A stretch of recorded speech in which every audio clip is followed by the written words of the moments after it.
Alright, ladies and gentlemen, welcome to the stream. We are live.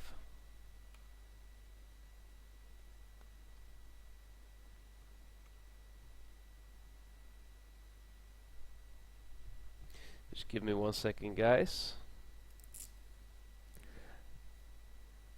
How's the audio?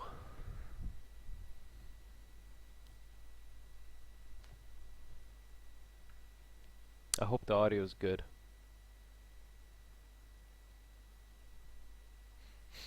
Hey, PMDG, how you doing? Mr. Breen.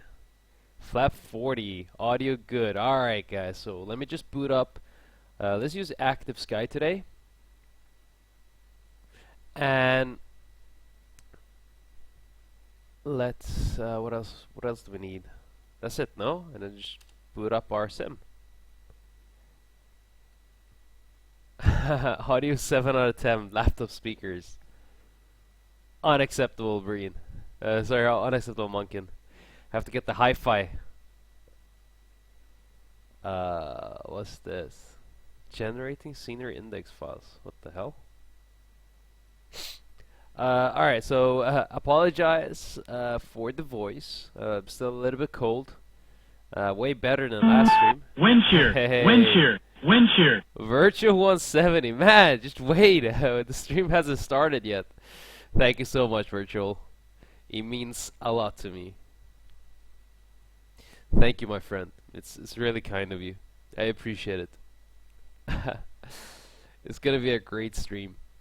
I don't know. What we're waiting for is I clicked on prepared. Is how you say it, and I don't know. It says generating scenery file indexes or something. I don't know, and it's stuck at 73. So I'll just let it do its thing, and we'll see if we get it online.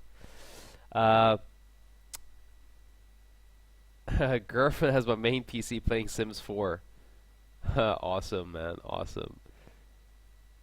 What the fuck? You saw in America? Bro, you haven't heard my PAs. Just wait until you hear my PAs. Monkey will tell you about my PAs. Flat 40, yes, I did get Orbix. I think that's what's screwing up the thing right now. Because I got Orbix. Thanks to all the kind donations I had yesterday. No, the day before. I went ahead and I purchased Orbix. I bought Orbix Base and Vector. So I think that's what people told me to get. So that's what I get. Sorry, that's what I got. So it says 74%. Was it 73 before? I don't know. Guys, thank you so much for everybody that joined me and Maria on the previous stream. We had so much fun. It was awesome. It was great. We had a lot of fun. I apologize for not knowing all the rules about online flying. Apparently, I did a lot of mistakes. Let's put it that way. I'm just getting into 737. I'm doing my 4th flight right now from Stansted to what's that, Valencia. Oh, awesome, future. Awesome, man. Oh no, my stream is. Oh, damn it. We need to change that. It's not her birthday anymore. Although she would like that, wouldn't she? Today, electrical systems. Oh, there we go. Thank you so much, Swigga. I changed it now. So today we're going to be talking about electrical system. As much as Maria would like to have her birthday every day, fortunately that's not how it works. She gets one day, and one day only. There we go. Do you guys want me to start off from stand or at the runway? Okay, stranger, you can get Orbix Open LC. I don't know what that is. Europe. Alright, so I'll have a look at that as well. Malaga today, I don't know, like 20, something like that. It's quite cold today, actually, but like yesterday it was like 23, 24, something like that. Stand? Alright. So we'll start off from stand then. I don't know, I'm just guessing. What about this one? Oh, alright, I forgot to press, does that matter? I forgot to press, active sky weather thingy.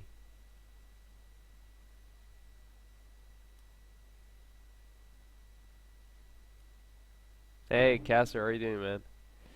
Uh, Callboy, we fly 5 days and we're off for 4 in real life. Work 5, off 4. Monk, I'm civilian. I did not fly in the Air Force.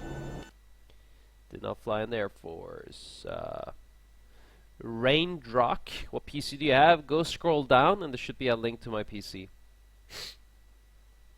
The landing. The landing of Maria. Oh my god, I don't think that was the worst part. The worst part was like me screwing up Vatson for everybody. Uh, so let's see, what did I do? I tried to like position the airplane instead of using the actual pushback thing, and apparently you were not allowed to do that, so then everybody freaked out, and then what else did we do? Oh, we did a lot of things, trust me. Oh, guys. Yeah, runway because you suck at taxiing. I do suck at taxiing. Okay, so this is Palermo. You can tell by a huge mountain right there. They put the airport next to it for whatever reason. And we're going to be taking off from Palermo and going to be flying to, let's see, we're Niederrhein. Niederrhein in Germany, yeah. How do you go outside? Outside. So here we are. Beautiful. Beautiful scenery. This is where Pilot Maria is based, by the way. She's based at this airport. And this is Palermo. So we're going to be taking off from here, and we're going to go to Niederrhein, and we're going to get airborne. As soon as we're airborne, we'll do the climb, and then once we get to cruise, we're going to talk about the electrical systems.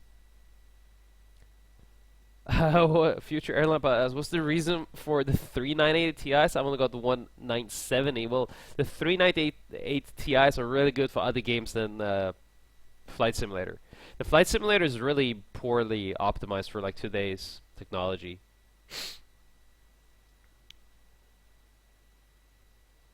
So this it's called Palermo. It's in Italy. It's where the mafia is, and we're gonna be flying to Germany. So, I know you guys like Cold and Dark. Is that what it's called? So we'll go ahead and do that quickly then.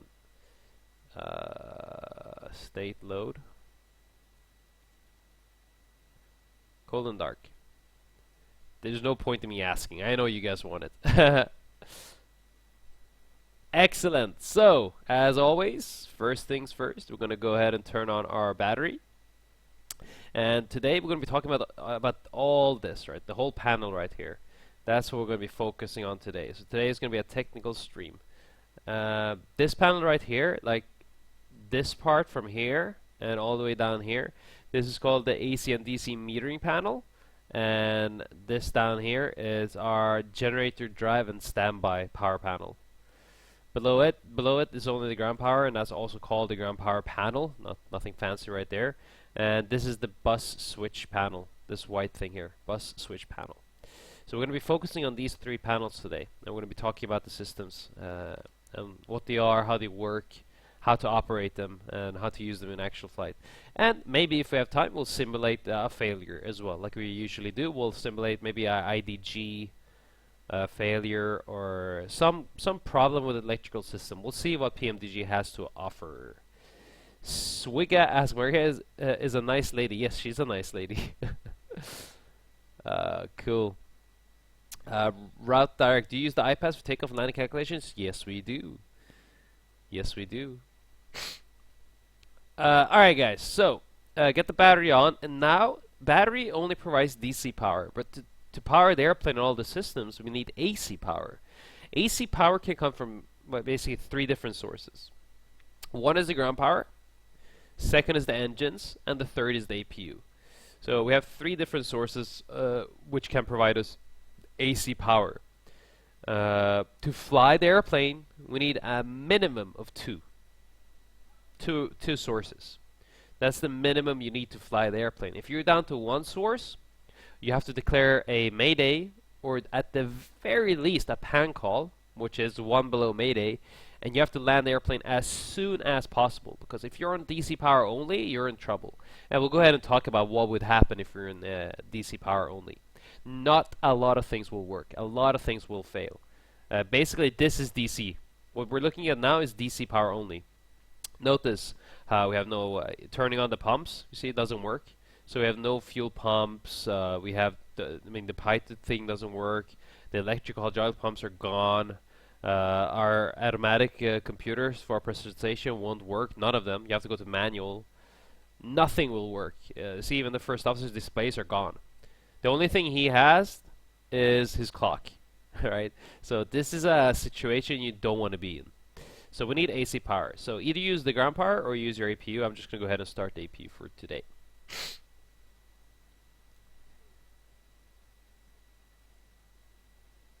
What you use for flying in as in a yoke, I use my girlfriend's old joystick. It's called a Attack 3 by Logitech, I think. Yeah, Attack 3 Logitech. It's really bad though. You can't taxi with it. It doesn't have what's it called? Like a yaw. You can't twist it, so you can't taxi really.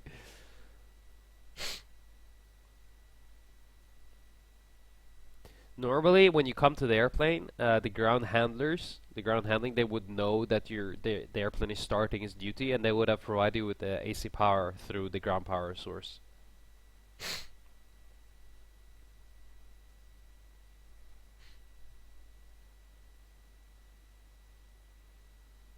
When was the last night that I flew? It was like 5 days ago, 4 days ago. Sorry. So how do you know? So when the APU comes on the bus, like meaning it comes online, you'll get the blue light here. We're gonna be talking about what these blue lights means. This is a lot of misconception because look, that's a blue light right there, and they generate the bus for the #1 engine. But look, it doesn't work.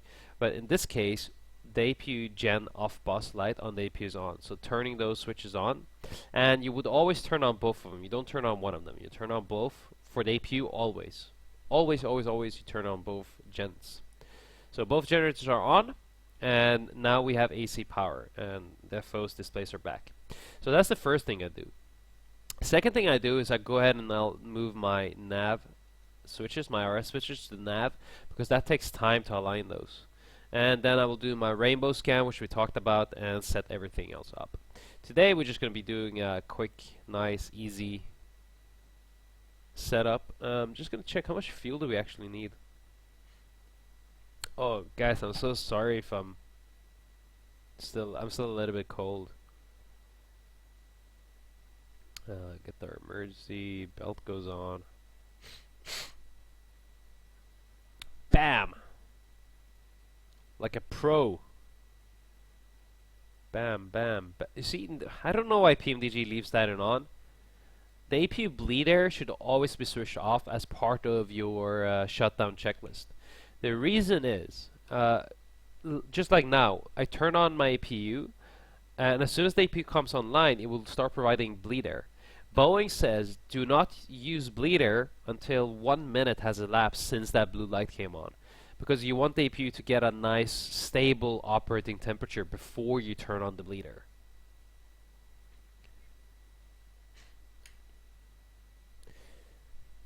Hey Chewy, how you doing, man?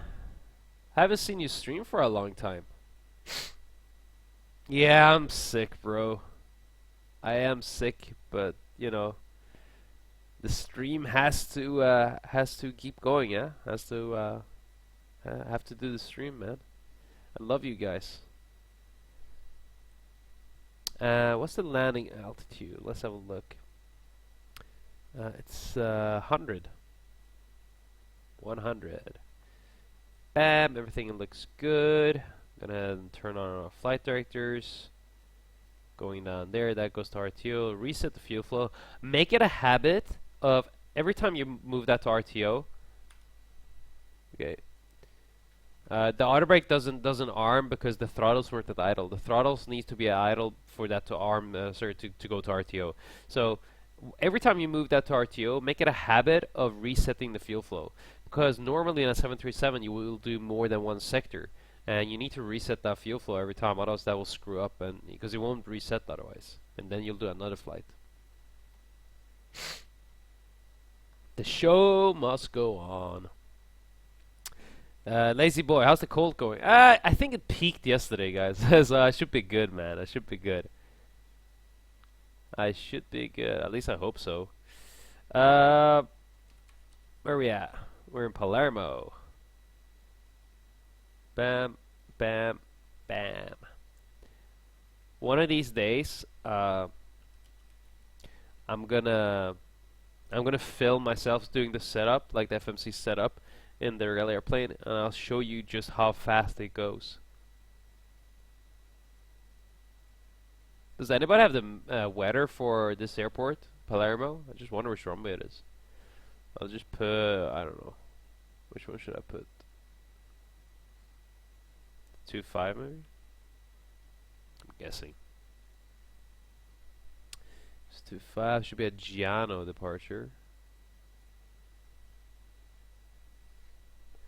Have you ever done more than 4 sectors in a day? Reiner does do 6. I have never done 6 sectors. I've only done 4.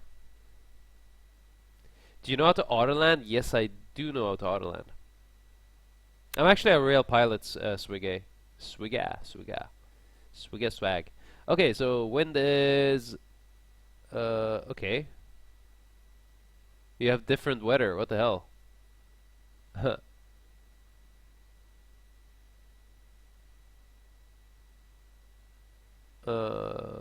Well, anyway, so it should be the other one. It should be like departure runway 07. Giano, I don't know, 1 Golf. Have you ever flown to Palermo in real life? Yes, I have. I have indeed gone to Palermo. In active sky, just check the condition tab.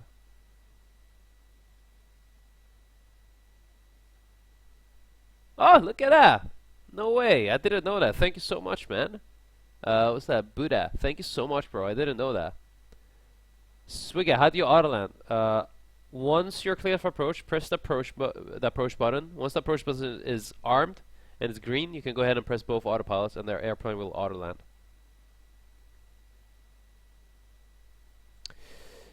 Great! Alright, so let me set this up. Upper Lima 1-2. Upper Lima 1-2 to Elbe. Elbe is a VOR.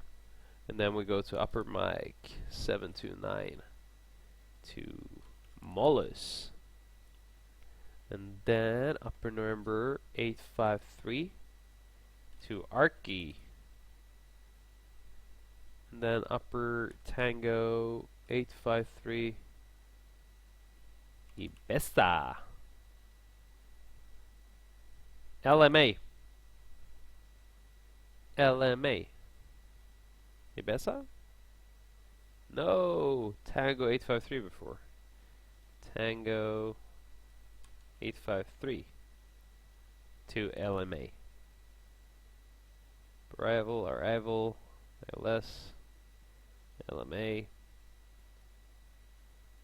Ba-da-ba-ba-da. Remad. I'll just do it like that for now.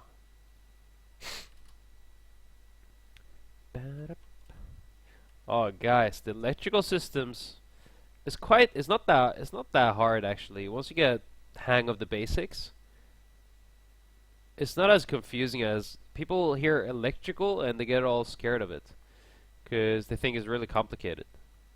But to be honest with you, it isn't. Like, of course you could I mean, of course you could like read up even more and more and more about it. Like, there's no limit to the amount of knowledge you can have.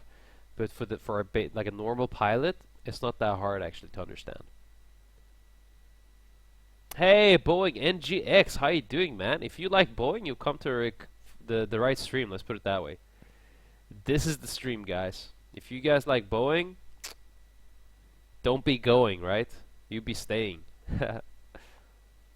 I'm sorry. I'm sorry, that was a really bad joke. That was so bad. Oh my god, I'm still sick. Give me some lenience. What's our zero fuel weight? 58.5. So that's fine. I am funny. Yeah, you can tell I'm still sick, yeah? uh, Arton80. Hey, how you doing, man? Ever fly? Rain, no, I've never flown to Jersey. I don't think so. I don't think so. I doubt I've been to Jersey. 99% of the departures with the 737 is with flap 5. I have done like maybe a handful of different departures than a flap 5 departure. Every time, once you set all the speeds, like once you accepted them or done your calculations, make it a habit of once you press that last button, the V2 speed, 146, go ahead and put 146 up here. Otherwise, you'll forget. Even in real life, you'll forget. Did you go to flight school to get your pilot license? Yes. I don't think there's anywhere else to get it from. You won't get it from like a box of cereal. Yes, I did go to flight school. I went to a flight school in Gothenburg, actually. But that was a long time ago, so I wouldn't actually be able to recommend that to you.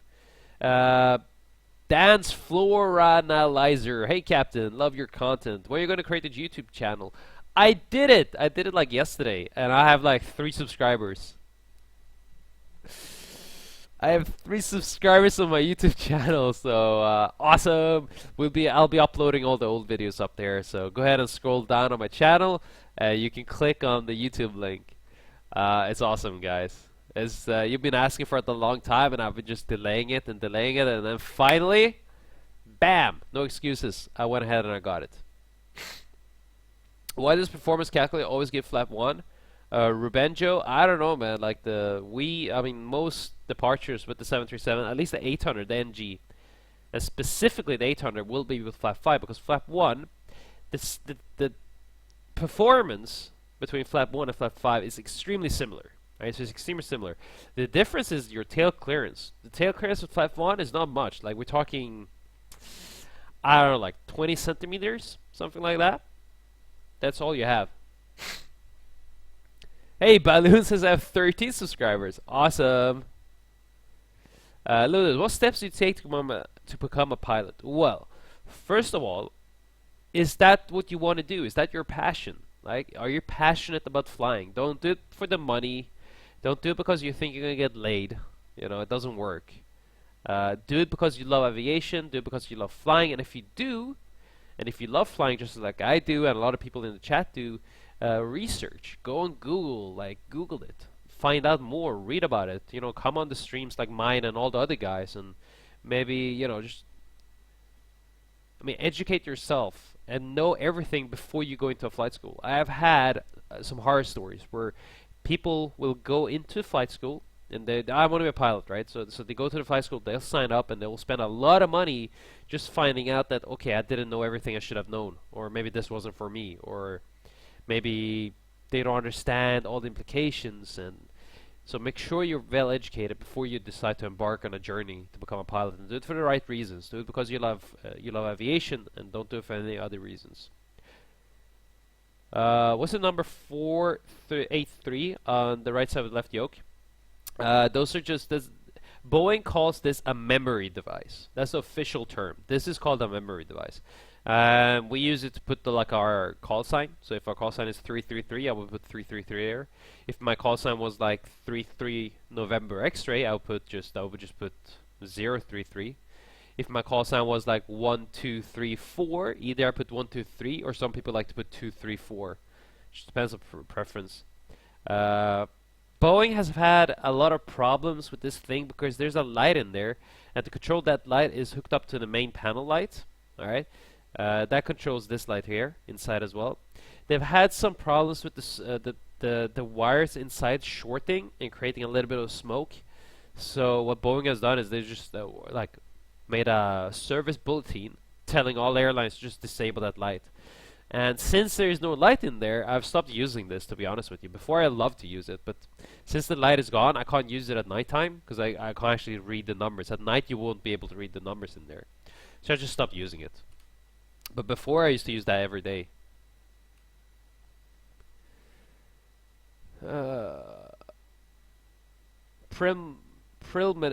Meister 1. If you can get into like to Lund, I would definitely recommend it.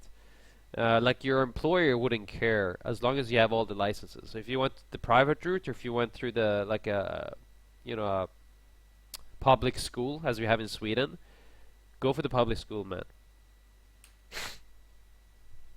Tom the plane, do you think you're gonna fly the Max? I think I'm gonna fly the Max in, is it next year or then I think the year before? 2018, I think. That's when we're gonna get the Max. So 2018, I will probably be flying the Max. Do you like being a pilot? Of course, I love being a pilot, man.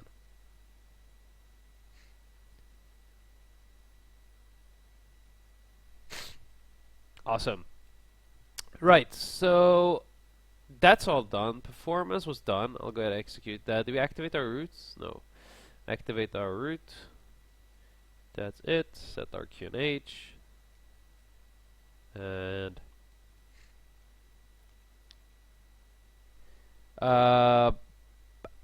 guys. Okay, dance. Bro, what's this switch on the clock for? Below the clock. That switch? Okay, that switch is your alternate nose wheel steering. Normally the nose wheel is powered by hydraulic system A. If for whatever reason the hydraulic system A fails, you could use your alternate hydraulic system B, to power the nose wheel, just to be able to get off the runway.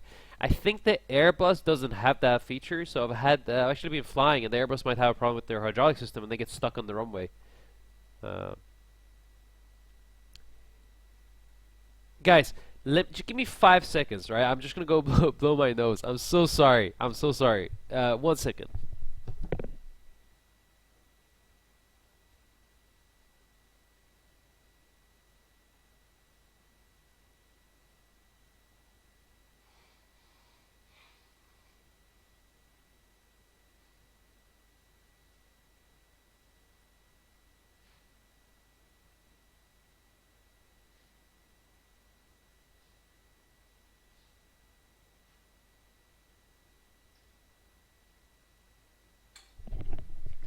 All right. I am perfect now. I'm fresh. I'm ready. I'm psyched. Let's do this, boys.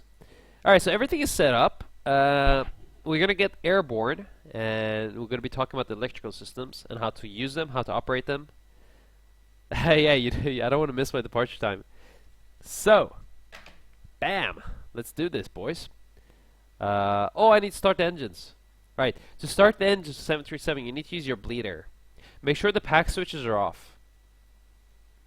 If the pack switches are not off, the APU is not strong enough to power the packs and turn the engine. So the engine won't actually start. You won't get positive N2 and N1 like the way you want it. And then you turn on the bleeder. You see you get a Mastercard air conditioning dual bleed, meaning that bleed air and the engine bleed air is configured in a way that both bleed air from the APU and the engine could interfere with each other. You might get a backflow of bleed air into the APU, and you could damage the APU. So if you have this configuration, the engines cannot exceed idle. So that's what that means. Alright, so we'll go ahead and turn number 2. Move that to ground. And in the 737, it's not like the 777 where you can just turn on the fuel. It's not automatic. So you need to actually wait for 25% on the N2, and you need N1 rotation as well. So wait for 25 and N1 rotation. We do have N1. We are approaching 25, and then you go ahead and you move the start lever to idle.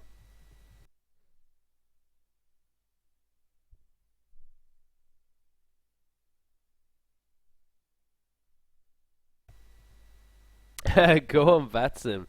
Bro, I think I'm banned from VATSIM. Did you get a new webcam that doesn't see? No, I'm still waiting for that, that good webcam to get released, and I'm gonna buy it.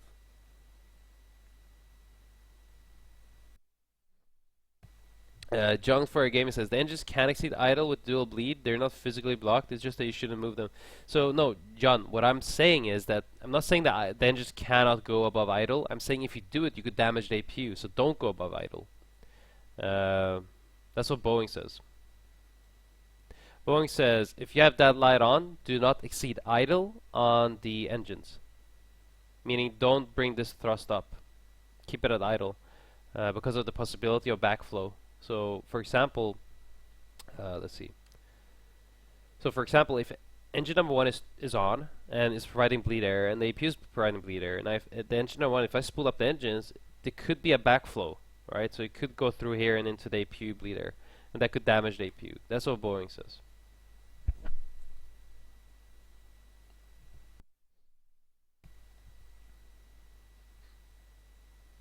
What is M1? N1 is the, oh, I should have turned on the thing. N1 is, how do you go outside? Locked spot? N1 is the big fan, the fan you can actually see, alright, from the outside. That's the N1. We call it N1. Then there's the N2, is another one, just like that, but way smaller. It's inside of the engine, so you can't actually see it. But it has two of them. And if you go on our inside the flight, you can see that's N1, the top digits here, and that's N2. In the 737, we use N1 to like measure how much power we're using, or how much power. So we'll use N1 as a reference. So for example, I'll say with flap 30, you know, the approach, you need about 57% N1. That's what I say. So that's what I use to gauge how much power I'm using.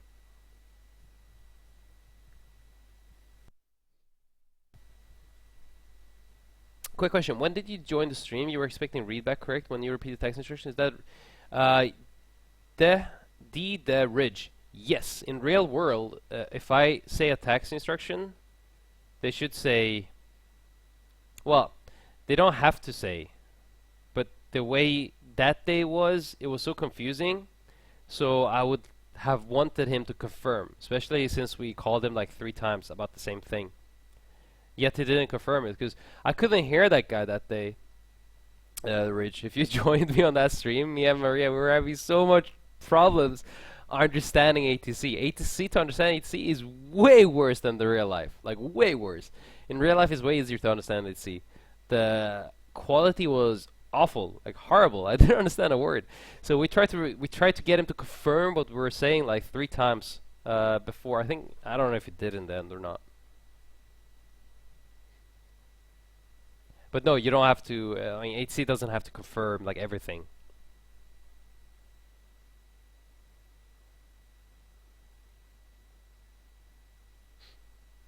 Oh, maybe I didn't say confirm like with a question mark. Maybe flap 40. So our engines are on. Now look, you see how remember this, because we're going to be talking about it later. Notice how the blue light is off for the APU, and those are still on. Look what happens when I turn those on. So now the blue light comes back on again. Alright, so remember that, because this is key to understanding the electrical system.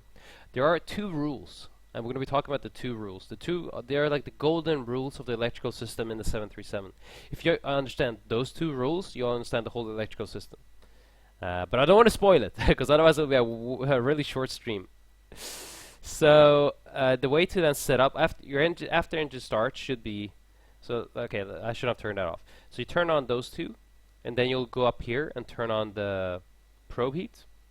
Turn on all the electric pumps if you turn them off, and then configure your precision panel this way. Those should be in auto, that should be in auto. The engine bleed airs have to be on, otherwise you might be depressurized. And the APU goes off, move those to continuous, and then turn off the APU. So it should be like a flow. Check your recall. And you see master caution doors. Okay, the doors are open. I hate that it opens the doors. I don't know why it does that.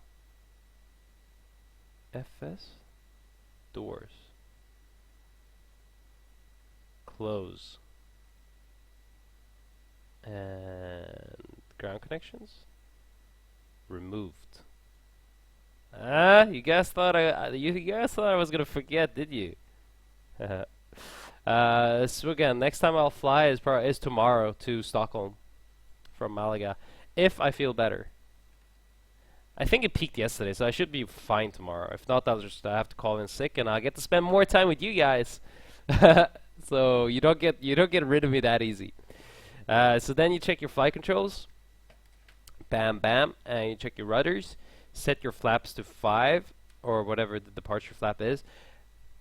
something I've seen every single flight streamer do, and I'm talking like the majority. I'm talking like almost every single one that fly the 737. They keep they keep this window up here, right? They keep it on the engine page. You need to turn that engine page off, and the reason to turn that off is if there's exceedance. It has a feature which will auto pop up. It means auto pop up, and this will come up, and then you will know, okay, something exceeded the limit.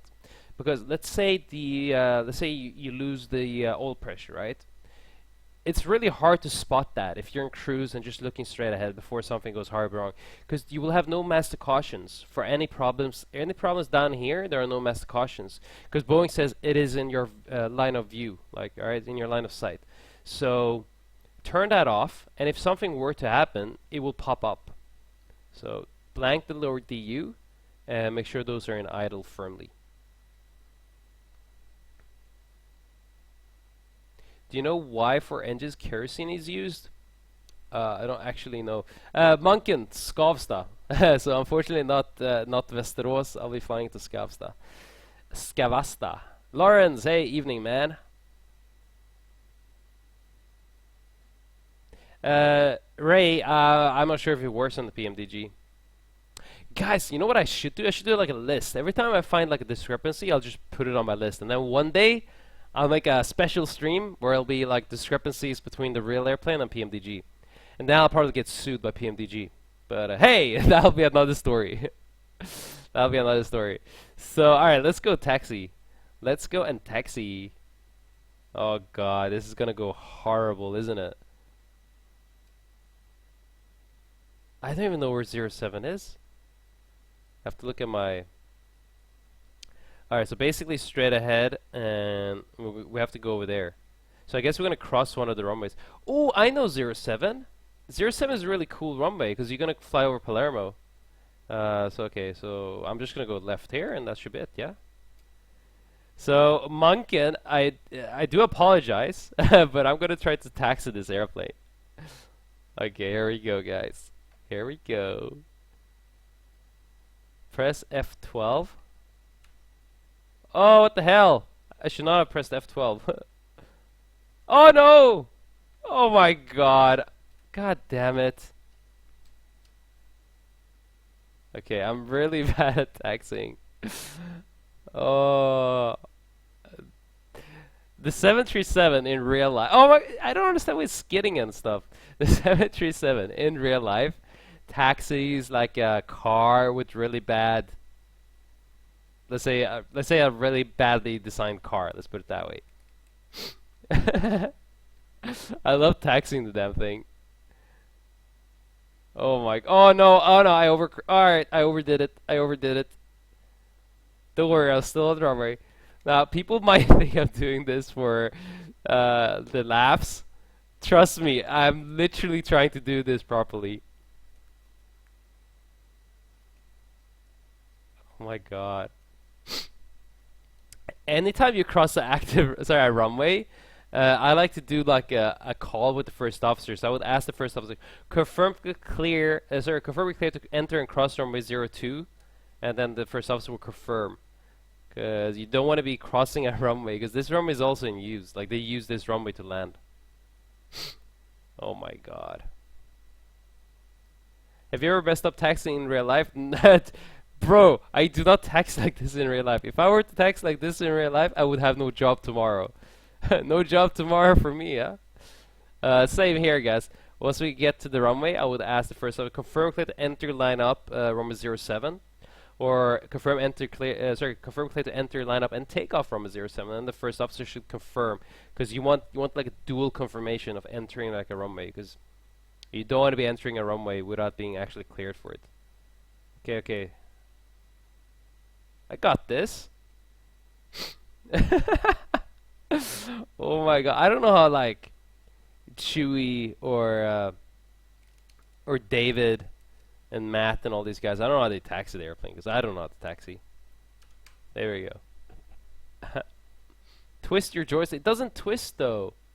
Don't you turn on the strobes when you cross the runway? So yeah, most airlines will turn on the strobes. In Ryanair, we don't turn on the strobes actually. We only turn on the strobes once we clear to enter the runway we're supposed to take off for. And the reason being is because we want to keep the SOP similar between this airplane and the airplane without those, with the new lighting systems. So the new 737s don't have the retracts, and all the fixed, the turn off and the taxi, they've all been replaced by one single light. Well, on each side of the wing. Alright. Once you get clear to enter the runway, the below the line checklist is to turn on the strobes. And the first officer would arm the auto throttle and press LNAV. And we'll move our transponder to TRA. And that's it. And we'll seat the cabin crew as well. And then we're going to take off. So here we go. Here goes nothing, guys. Spool up the engines to 40% because at lower thrust, the spool up time might differ more than it does at higher thrust. So spool them up to 40%, make sure they're stabilized, and then once they're stabilized, go ahead and press TOGA and set your takeoff thrust. Tell your pilot marching to, okay, he will tell you stabilized, and you say set takeoff thrust, and then he will set the takeoff thrust. He will follow along with the auto throttle and make sure that the N1 limit, the one we talked about before, that the N1 is exactly what you calculated to be. Because before you would have calculated. And then the first call will be at 80 knots. We're already past it. That's, like I said many times before, high speed, low speed. And then V1, and then at rotate, you'll slowly pitch up towards 15 degrees. Even slower, way slower than what I did. And once you're at 15 degrees, go ahead and follow your flight directors. Once you have a positive rate of climb, not on the vertical speed, not on the rate altimeter, but on the actual altimeter, go ahead and call for gear up. So gear goes up. And then you'll keep this configuration depending on if you're doing a noise abate procedure number 1 or noise abate procedure number 2. I'm just going to go ahead and do noise abate procedure number 2 because that's the normal one, and that's the one we do in Palermo as well, I think. So noise abate procedure number 2 means fly to 1,000 feet above the ground, and then you bug up, meaning to bring the airspeed up to your up speed, which is this one here, right here.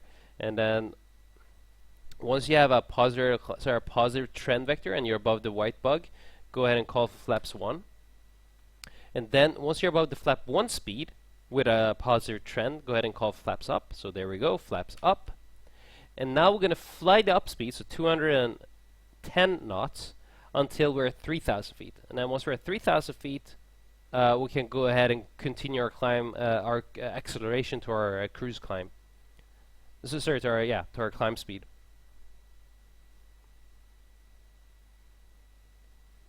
Your last hope is controlled by Aquero. Yes, Aquero, absolutely. Aquero computer. So we're now at 3,000 feet out of the ground. You can go ahead and press VNAV, and the airplane should accelerate to 250 knots because that's our speed limitation, below 100. Is there easy way of calculating the trim? To calculate the trim, you need like a load sheet.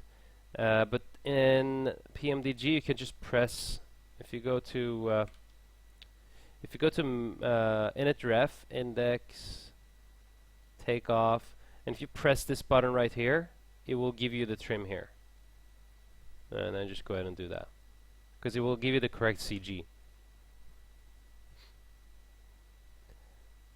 NEE, Qual Boy, you're amazing, the best stream. Bro, man, thank you so much. That's so kind of you. That really brings joy to my day. Especially like you have a little bit cold. Damn bacteria and viruses and stuff. So that's really, I really appreciate that, man. Thank you so much. Hey, Golimetry, that's the winner of our last stream. Thank you again for the giveaway yesterday. I had a nice day, Captain. Grazie, Golimetry. Today we took off from Palermo. This is Palermo, my friend. So this is a special stream only for you, my friend. You won yesterday, and today you win again because, voila. This is. I'm trying to show you Palermo, but I don't know how to turn the. Is it this one? Ah, there we go. No, I can't actually go past. I don't know why. I can move it this way. There we go. Palermo.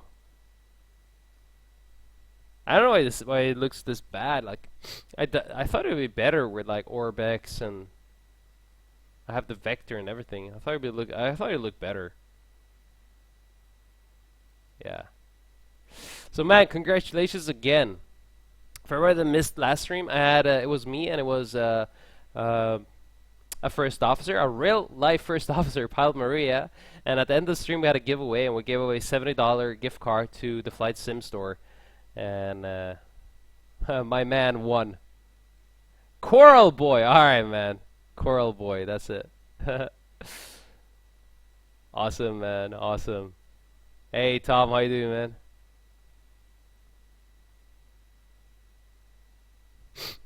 Yes, Palermo, my friend. Jolimitri, my friend. Have you ever had cannoli? Cannoli, mwah, guys. If you have never been to Palermo, you haven't lived life.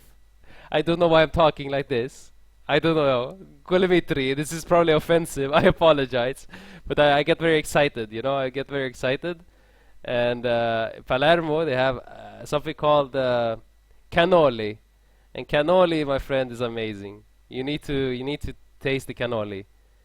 And if you ever watched The Godfather, right? The Godfather, there is a famous scene, and the guy goes, "Leave the gun, take the cannoli." So yeah. Ay ay ay. Mr. Man, what's the CWS on the autopilot panel? That stands for control wheel steering, and using that, if you press that, then the autopilot will maintain. You'll be able to fly, so there will be no force in the yoke. But wherever you leave the yoke, or whatever attitude you have left it at, the autopilot will keep that attitude. So pressing that, the airplane will behave just like the Airbus. It will fly like the Airbus. So yeah, yeah, we officially got full Italy, Flyman. My accents are so damn good. Yeah, damn accents. Ah, cannoli. Colometri knows exactly what it is. Mwah, the cannoli is amazing. Hey, where's the real toga? The real toga is right there. You see those the black thing right there? That's the toga button, and there's one on each side. And those are your ortho disconnect switches on the side of the throttles. Trust me, I've had first officers mess those buttons up. They will go and disconnect the auto throttle. You have to press that button and then press toga. If they press toga, the auto throttle will not disengage, and it will go whoop, and you will lose all your VRFs and everything. And the pitch, the flight deck will command 15 degrees nose up, and ay ay ay. And I will look at him like, why you do this to me? Tom, my question, are you a real pilot? If so, why do you fly the 737 get home? Not trying to offend, just interested. Bro, I am indeed a real 737 pilot. I'm a 737 captain. I work for a big airline in Europe. It's called Ryanair. And I do it because, you know what? I'll tell you the truth, right? Why am I doing this? Nobody's actually asked me that before. Why am I flying the 737 on my off time? First of all, I love aviation. I love flying, and I love teaching, because I don't know if this is the first time you're joining me on the stream, but my streams normally will be me taking off, and it will be staring at the panel just like this. We'll be staring at the fuel panel for 2 hours, and I'll be just be talking constantly about the fuel panel. So I'll be teaching you guys about the 737, because that's what I know. I know the 737. And I also want to give back to the community, because I remember when I was a kid, and there was no Twitch back then. There was no Twitch when I was a kid. But I remember how interested I was, and I would have killed to have a real life pilot, like be able to answer my questions. And it doesn't have to be about the 737. It could be about anything, right? Just a pilot answering my questions. What I had to do was, we had a website called Flygtorget. It still exists, right? And they had a column, like you could put in a question, and the question would then get sent. And if you were lucky, a pilot would answer your questions. And I think I was lucky enough, and I had one guy answer one of my questions, and I was so happy. I was happy for like a week, and I was like, I don't know, I was like 13, and this is my way of giving back to the community. And guys, this community is amazing. It's unbelievable. The generosity, the enthusiasm is unbelievable. I could never have imagined anything like this before. So yeah. What do the yacht emperors do? The yacht emperors are up there, and the yacht emperor because the wings are swept, the airflow will hit the wing at a different angle. So the airplane could actually start, going into something called a Dutch roll. And the yaw damper, to counter it, you need to use your rudder pedals, right? But like a guy, like a human couldn't actually counter it good. The pilot would get into something called a pilot-induced oscillation, and the airplane would just get into even worse kind of roll. So the yaw damper just dampens that, and it also helps a little bit with crosswind landings, stuff like this. It just stabilizes the airplane a little bit. You could fly without the yaw damper on the 737. It's just not as comfortable. What was your flight of today? I didn't fly today, man. Didn't fly. Maybe I'm flying tomorrow, depending on how I feel. Have you ever had to cope with hijacking? Oh god, it is story time again? Alright, we'll do story time. Hijacking. I personally have not been hijacked, let's put it this way. So, and hopefully, I will never have to experience that myself. One of my best friends did get hijacked, and this is a real life story. I'm not making this up, but I will share it because somebody asked. So I had a real pilot. I'm not making this up. He actually did get hijacked. Me and him were flying that airplane, the PAC 750 XL, and a skydiver. And my regulars will know that I almost got killed in that airplane for just me being stupid. That almost cost me my life, and my friend, he also almost lost his life, but he almost lost his life not because of his piloting, like I did, almost, but because somebody hijacked him.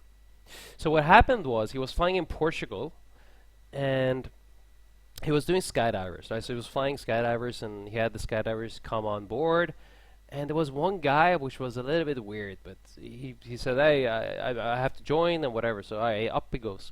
Goes into the airplane, and the airplane is similar to this. So it's you have a pilot here, but there's also another seat right there. That guy could also fly the airplane, so it's dual controls.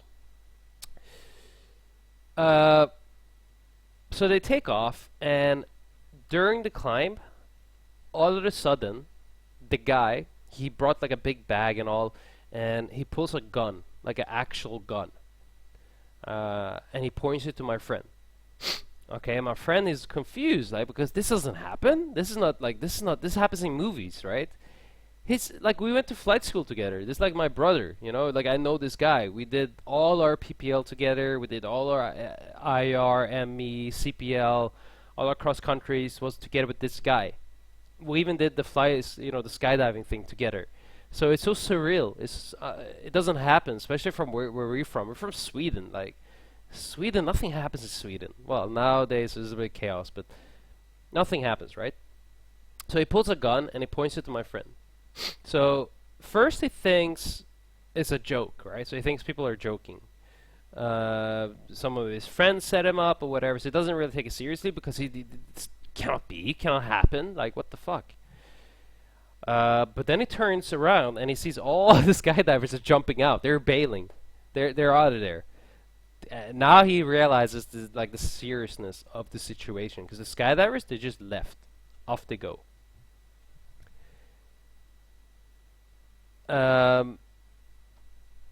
So they jump out. He's alone together with the hijacker,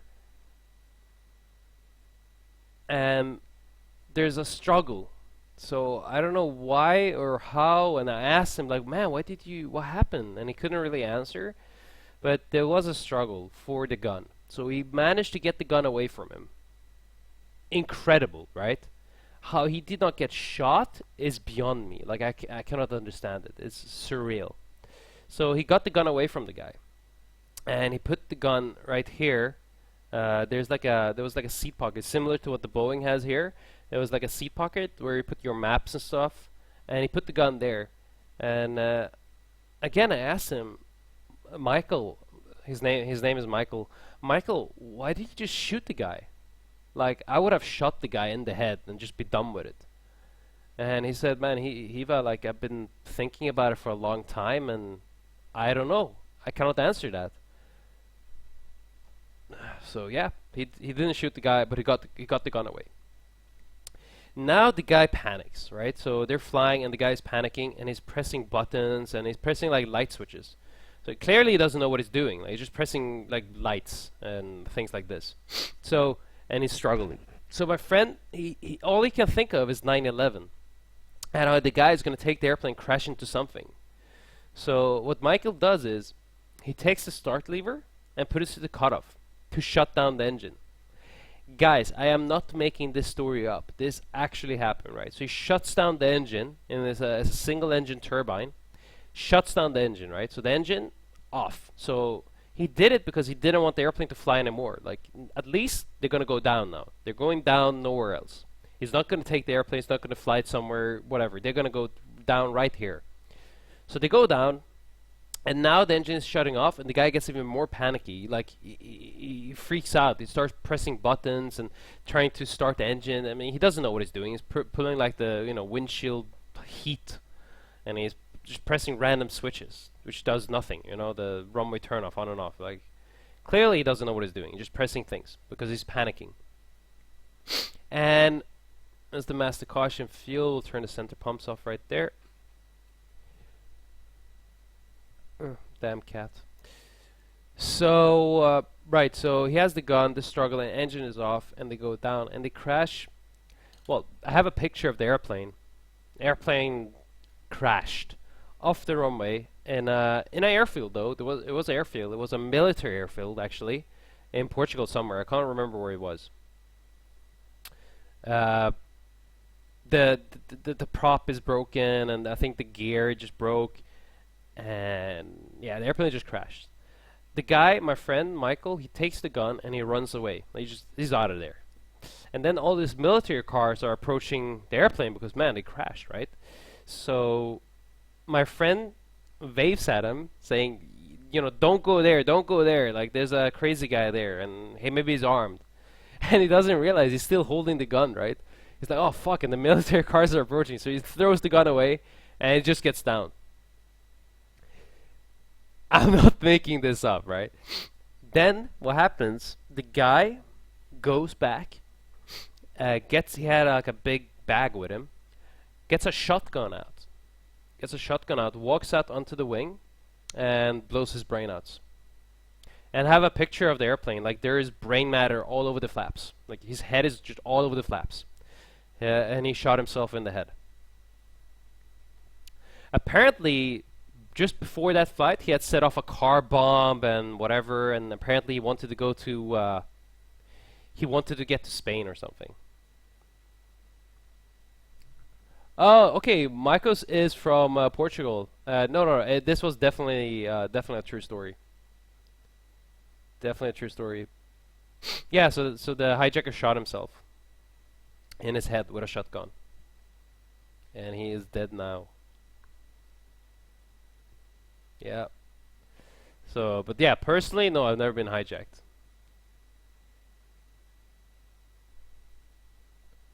A fucking story, Michael. No, the hijacker was Portuguese, but my friend was Swedish. His name was Michael Anderson. Mikael Andersson. Från Halmstad. What a fucking story, guys.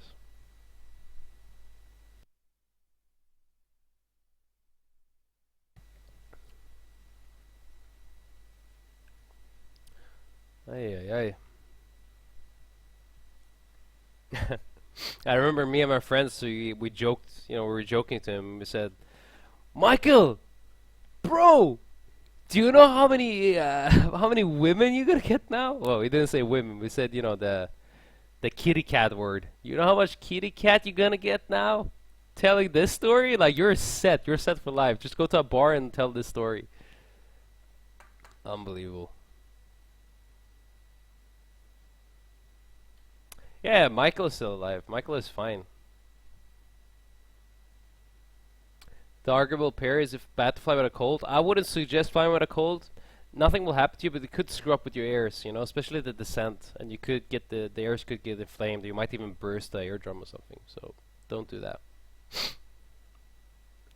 Slayer's biggest fear is getting hijacked if you was a pilot. Well, there's a bulletproof door there, so you should be good, and security should be okay, and stuff like that. Oh, okay. So let me see. Permit my. All right. So could you link that micros? Yeah, that's the airplane right there. That's the PAC 750 XL.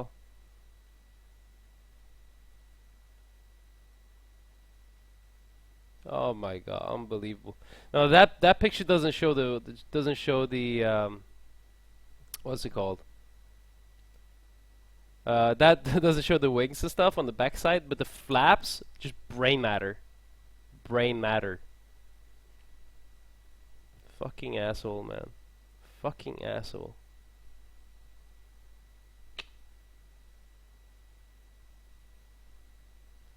Alright guys, but that's not today's topic. Today's topic was not hijacking.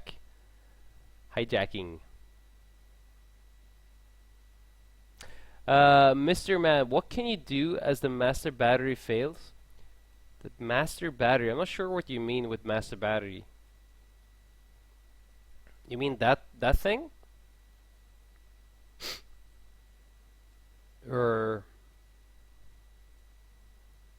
Mr. Man, tell you what, just watch the whole stream today, and I will talk about all the electrical system, and probably I will answer your question. Uh, but you will not lose DC power. DC is you have two batteries, so you should be good. He wants to run to Spain to hit target somewhere? Really?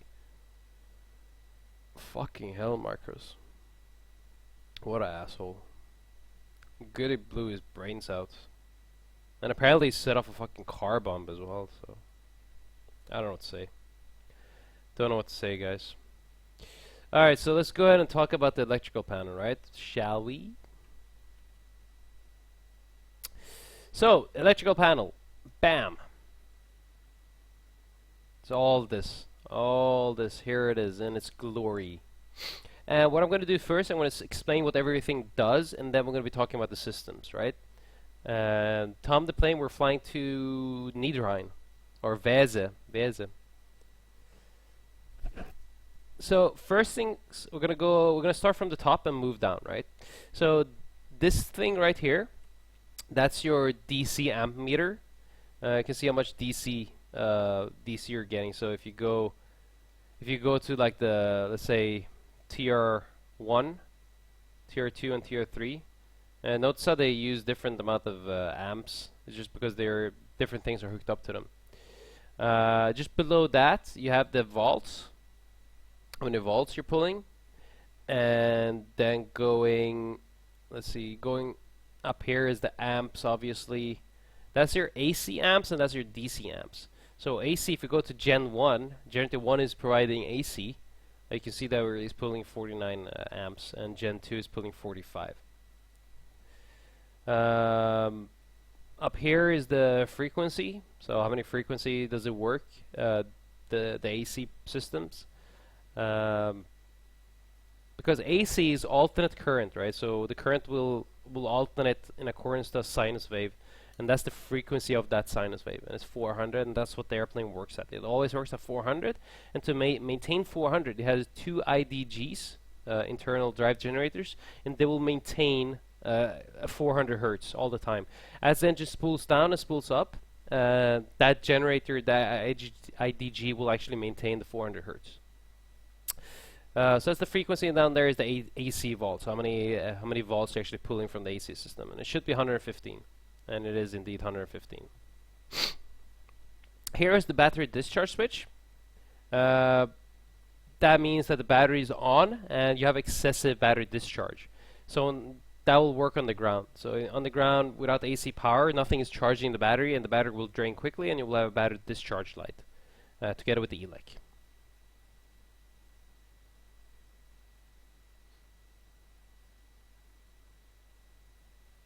Alright. Next to that is your TR light. That means that, so that one is a bit special because in flight it means something else. and on ground it means something else. So in the ground, it just means that any of the TR units has failed, and you have 3 of them. You have 3 TR transformer rectifiers. It means that one of them have failed. But in the air, it only means that TR 1 has failed, or you lost both 2 and 3. So either both 2 and 3 or 1. And you don't really need to know what those TR units do. You need to go into your QRH and have a look and just follow the QRH if you get that light. I have never had that light come on. The ELEC light is another one, which will only work if you're on the ground. So you will never get the ELEC light in air because that is inhibited. It just means that there's a fault existing in the DC system or the standby power systems. There's a fault with the ELEC systems of the airplane. Once you're on the ground, master caution ELEC, you look up there and you have an ELEC light. And that means the airplane is grounded. You go ahead and get the engineer, and they'll try to sort you out. That's the maintenance button. Don't ever press these buttons in air because that could actually screw with the systems. Not sure what happens if I press in the simulator. Nothing happens. All right. Same with don't go to test. Don't go here to test because allegedly, if you do this, that could actually screw with all the systems in the real airplane because it does a proper bite test, and I don't think it's inhibited in flight. So that could screw with all the airplane systems. So never do that in air. In the real airplane. Only do that on the ground, and you shouldn't be doing that anyway. That should be engineering that does that. Yeah, it's best to mess around in the simulator, isn't it? Give PM6. Yes, I do indeed work for Ryanair. Alright, so this is your battery switch. It has 3 positions. It has 2 positions, off and on. Easy. Off and on. Off just removes the battery bus from the switched hot battery bus. And then that's if you turn it off, and then if you turn it on, then that will provide the battery will then go on through the switch hot battery bus. So hot battery bus means that the battery bus is always energized. It will always provide power. For example, in your car, like the clock would be on the hot battery bus. In the 737, we do have a hot battery bus, but then we have something called a switched hot battery bus. And switched hot battery bus only comes on if you turn on the battery bus. And here's obviously where you select the source to be viewed. Those are your cabin utility IFE galley power switches. They will provide power in the cabin. And some other bits and bobs, different systems.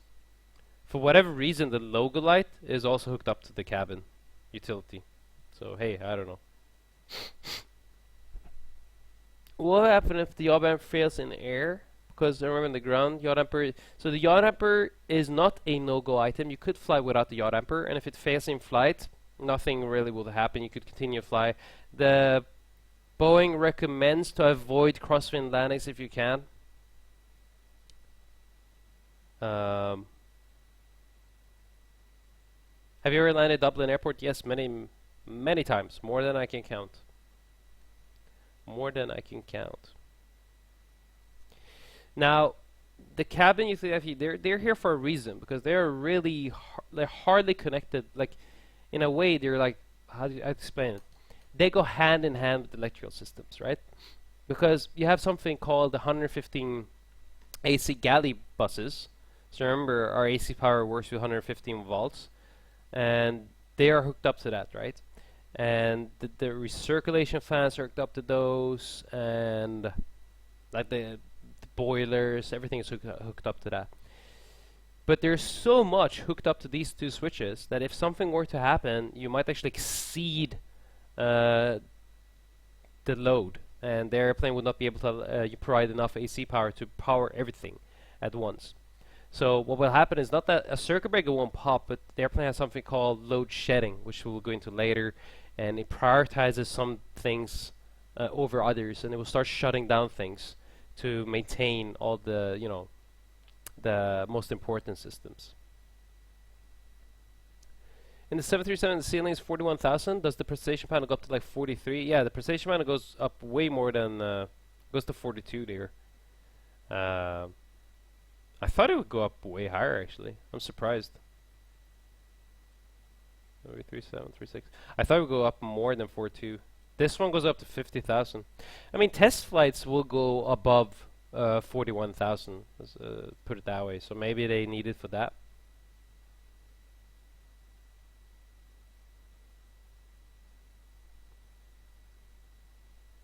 Fly Lufthansa. I think I answered your question before. What the yaw damper does. Yaw damper. Okay, simply, yaw damper will damp the yaw moment. Okay, so no. Okay, let's go. Okay, again, the wings are swept. The air will hit the wing at a different angle, and the airplane, the wings will produce different amount of lift depending on how the wind is hitting it. Because the wind will not hit it straight; it will hit it from an angle all the time. So one wing might provide more lift than the other, and as the airplane then lifts up on one side, then it will start dropping, and it will go into something called a Dutch roll. Okay, so we'll be doing this, and the way to counter that is using your yaw, so your rudder.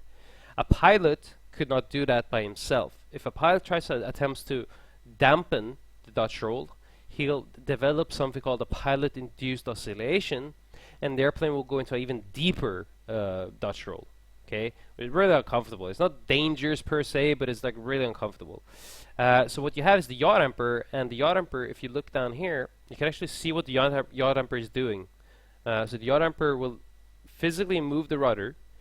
It won't move the pedals, but it will move the rudder to counter the roll moment. So that's what it does. Cathay, hey, thank you so much, man. Were you ever queued up at Burger King Terminal 1, Tom the plane pilot? I have been to Burger King a few times, yes, my friend. Maybe you saw me. So, yeah. Moving down, guys, we have the two drive lights. And today, maybe we'll simulate, later if you have time, a failure of one of the IDGs. So these are the drives.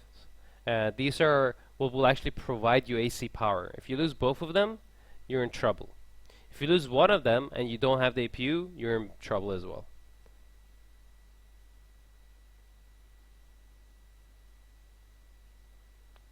So the light will come on if there's an IDG failure or if the engine is shut down. So on ground, once you shut down the engine, the drive light will come on. Or if the IDG is automatically disconnected due to a high oil temperature. Or if you just switch off the IDG. So those are the reasons for the drive light to come on.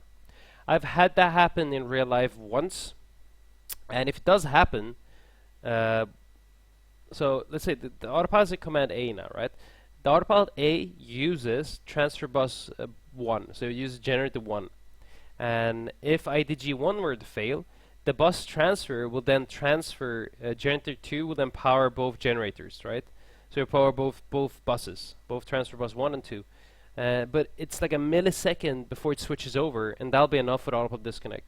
So I was flying along, minding my own business. We're actually descending, so we're descending in, everything is nice, and then we get the Autopilot disconnects. That's the first thing that's the first sign of something going wrong. Like, why did the Autopilot disconnect? Did you do something? No. Did I do something? No. And then we had a master caution, ELEC, looked up here, and there's the drive. Now, so we're down to one source. So only IDG number 2 worked.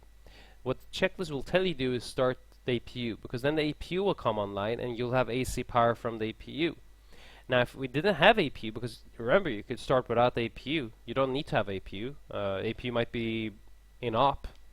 But if you're down to one source, that's a mayday, or that's a diversion straight away. Land at the nearest suitable airport, because you have no redundancies, and if you lose both of those, you're in big trouble. Big trouble. You're actually in such big trouble that Boeing doesn't even have a checklist for it. There is a checklist, loss of AC, like total loss of AC, but that checklist assumes you're gonna restart the engines. It's the same as with dual engine failure or loss of. It's actually called loss of thrust on both engines.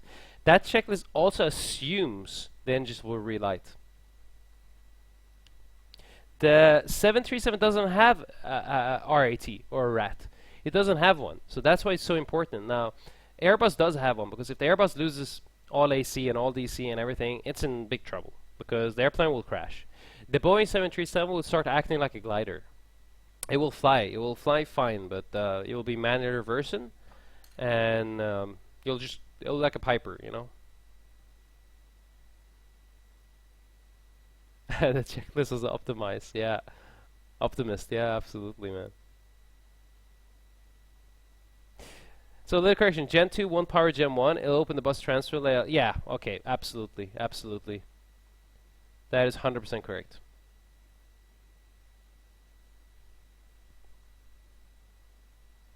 Yeah, he is absolutely right. He is absolutely right.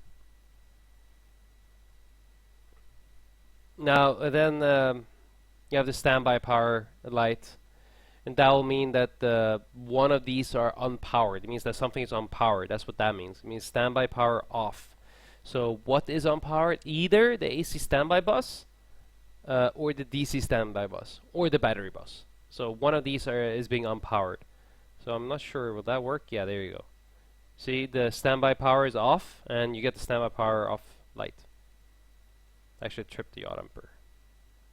Bam, bam, bam. So that's what that light means. Now, this switch right here, it has auto, off, and battery. And in flight, it acts different than on ground. In flight, or on the ground, with the AC powers, with the AC transfer buses powered, so meaning you turn on your generators here, and all the transfer buses powered. AC standby is powered by AC transfer bus 1, the standby, and DC is powered by one of the TR units, transformer rectifiers, and they will take the AC power and they will transform it into DC power, and we have 3 of those. So they will be powered by 1, 2, and 3. Right, and what else do we have here? So the reason we don't have a RAT is because the airplane flies fine without it. Like, the airplane won't crash, but you're in trouble if you if you ever end up there. So that's what happens in auto, and then of course you can move to off, and then the standby power light will illuminate like we saw, and the AC standby bus, the inverter, and the DC standby bus is not powered. That's what that means if you move to off. Future Airline Pilot, that's water cooled. If you want to learn more, just go ahead and click that button below my stream. Should be like a computer. Go and click that. You can also move it to battery. That's another position. And in the battery, you need to move the guard. So you need to move this up, and then you need to move it to battery. If you do that, AC standby bus is then powered by the battery. So, but battery provides DC power. But you need AC power to power the AC standby bus because it's AC. So then you have something called a static inverter, and then the inverter will convert the DC into AC, and that will power the AC standby bus. And then the DC standby bus is then powered by the bus, just from the battery straight away. So the DC standby bus is powered by the battery. AC is also powered by battery, but through an inverter. GLS is like is different kind of approach. Uses the GPS.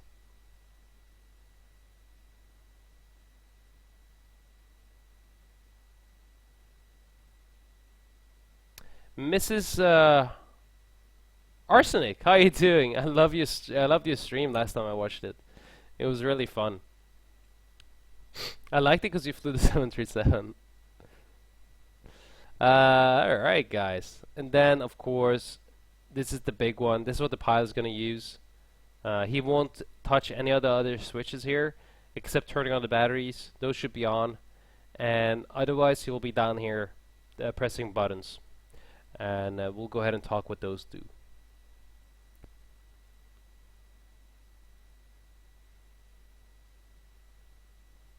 Just see if I missed something in chat. No. Alright, so the ground power, first of all, the ground power. The light means, if the light comes on, it means that you have ground power, and it meets the airplane's power quality. So the airplane will do a quality check, and if the quality is good, the light will come on, and you'll be able to power the AC systems through the ground power.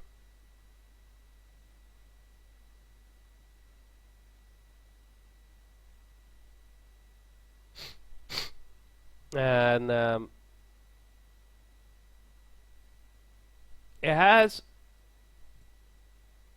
either off, so moving it to off will disconnect it, and then putting it to on will actually connect the source. Here we have the transfer bus off switches. They mean that the related transfer bus is not being powered. So if I were to turn off generator 1, you'll have a source light off, but the transfer bus would still be powered. Okay, but if I turn off, let's see, we'll turn off the bus transfer, and now we'll turn off generator 1. You'll see you have loads of failures, because now the transfer, you cannot transfer power now anymore to the transfer bus, through the transfer bus, right? Bus transfer, oh my god, I'm sorry, I apologize. So then you'll have the transfer bus light. Moving that to auto will then restore the transfer bus on that side, but you'll only have the source of light, meaning that this source is not selected and not providing power to its related generator, so to its related transfer bus. Bam. Anytime you screw around with the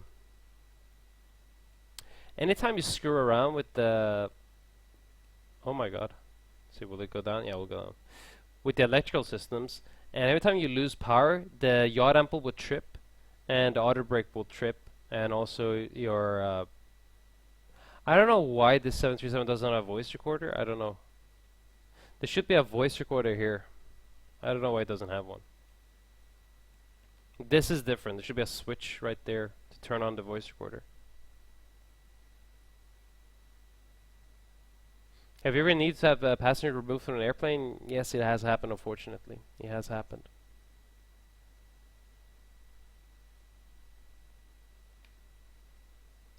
Future airline pilot, I built that PC myself. It was my first attempt at water cooling, so that was quite a, what do you say, ambitious project. The source off light is like we said, no source has been manually selected to power the related transfer bus. Have you ever had visitors to the flight deck? I've had, but it's like a complicated thing, and usually they are like, the company wants them to be there, so it'll be officials, like they'll be from the CAA or the IAA, or they'll be instructors, so they'll be something like that. They won't be passengers. They won't be passengers. Now, guys, let's talk about this blue light. Remember on the ground when the engines were off, you'd still had those blue lights, right? All the blue lights. How can you have those blue lights if the engines are off? Because the engines won't be providing any power, right? That light only means one thing and one thing only. It means that the IDG, okay, the IDG is not supplying power to the related transfer bus. That's all it means. So the engines are off. The IDG is not providing power to related transfer bus. That's all it means, right, guys? So if the APU were to be turned on, this light will come on. All that light means, it doesn't mean that the APU is available, it doesn't mean anything like that. It just means that the APU generator is not powering the related transfer bus. Now, if I were to turn on the APU like that, those buses will be turned off. And I will go into that later. And then those lights will come on, meaning that those generators are not powering the related transfer bus.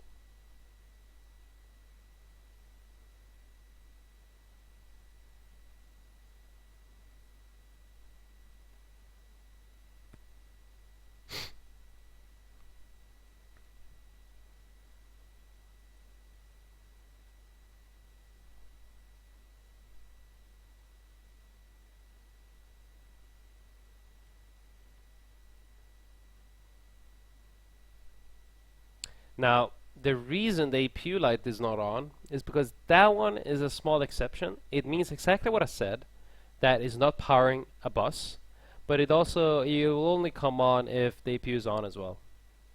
But the generator for the engines, they're different.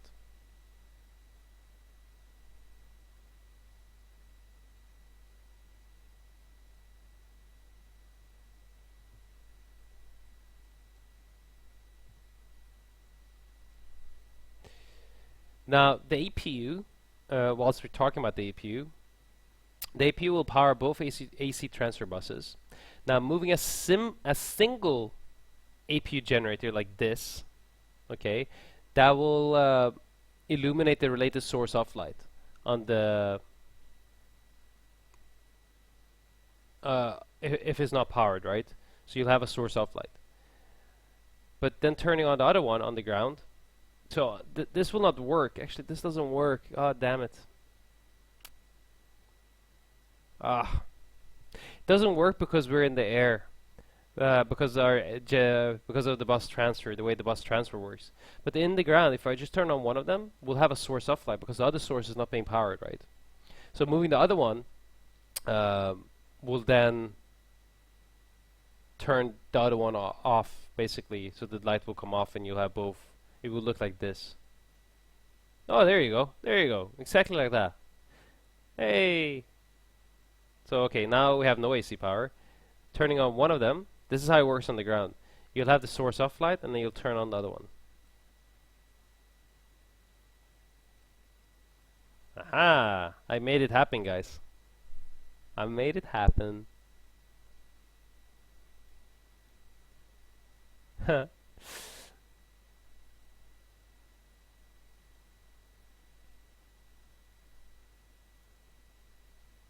So you can, if you move it to off like I did, that will disconnect the APU generator from the tie bus and the AC transfer bus, and then the IDG powers the AC transfer bus.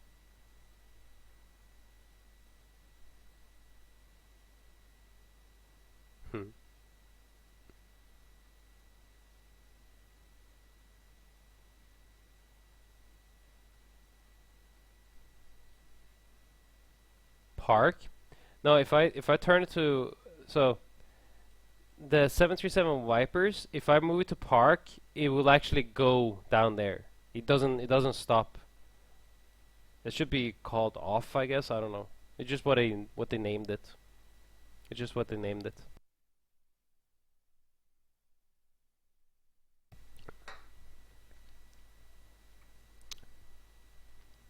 So hopefully you know what every single thing does here now.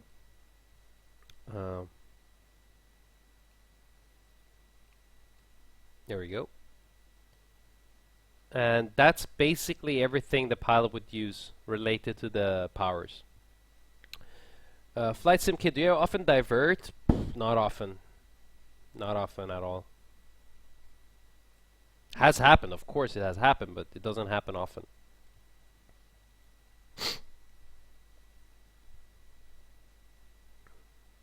So, now we know what everything does, right? So, let's talk about the golden rules of the 737's electrical systems. Understanding these two rules, you will understand the whole electrical systems.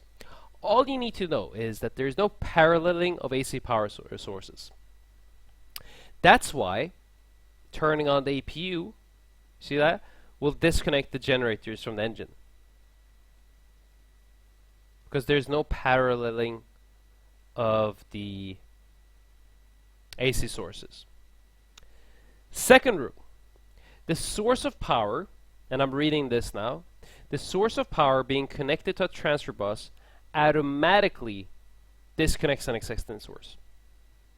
Again, turning on the APU will automatically disconnect whatever is providing power right now. So for example, if the ground power is connected, I'm using ground power, selecting anything other than ground power will disconnect the ground power. So you don't need to move that switch to off and disconnect ground power. It will automatically disconnect whatever source it was.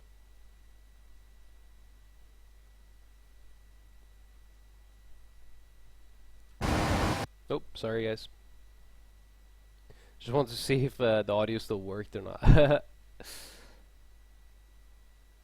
Can you do one of your captain's announcements? Yeah, maybe, yeah? Maybe I'll do a captain's. But I'm sick! I shouldn't be flying. So guys, basically, where does the 737 gets? So let's see. Ray, what do you use offsetting of APU?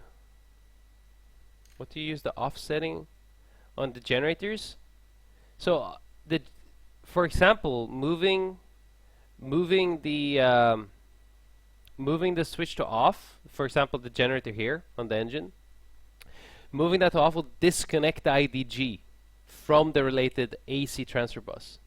Okay, and it will do it by opening a circuit breaker. So we'll disconnect the IDG. We'll disconnect this whole thing. And that transfer bus will not be powered anymore by this generator. You would never do that unless you're turning off the airplane. For example, on the ground, you need to turn off the transfer buses as well, right? You need to turn off AC power. And if you only have ground power, you need to turn off the ground power. Then you'll move that switch to off. Or if you don't have ground power, you have AP, you need to move those to off. But that would be the time for a pilot to move those to off. No other time. No other time in normal operations where you need to physically move those to off. But let's say you're on the ground, you're shutting down the airplane, and you need to move those to off to disconnect them. So normally ground power switch is always on. The ground power, I mean, if you have ground power, go ahead and use ground power. Yeah, normally we would use ground power, absolutely.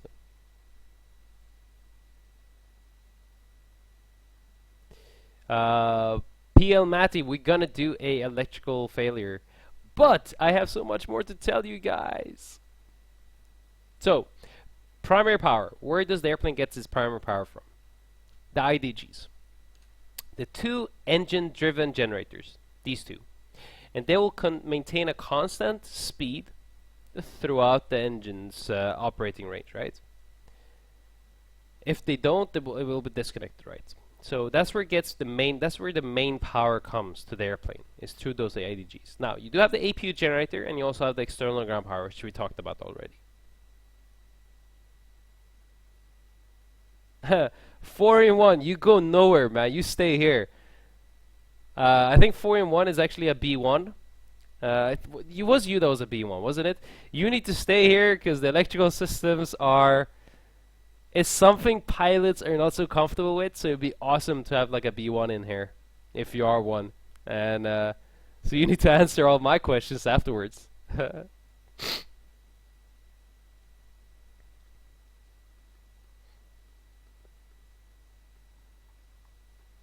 need more mods? Who is not behaving?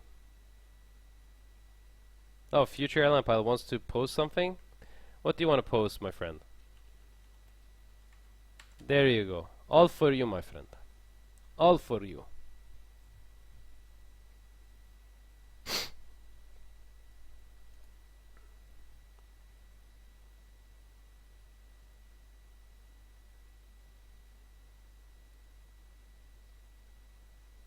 Oh, you don't have a rating yet? Oh, man. Hey, you need to get one.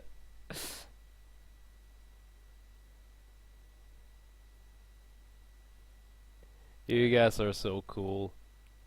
Do you have any questions so far on the AC system? No? Otherwise we'll go ahead and talk about like load shedding. What a beautiful picture, my friend. Beautiful picture future. Heading to Valencia. Awesome, man. Does your colleagues know you go home after flying a real plane to go fly a pretend one? Bro, there's nothing pretend about this. This is not a game. This is a simulator. Alright?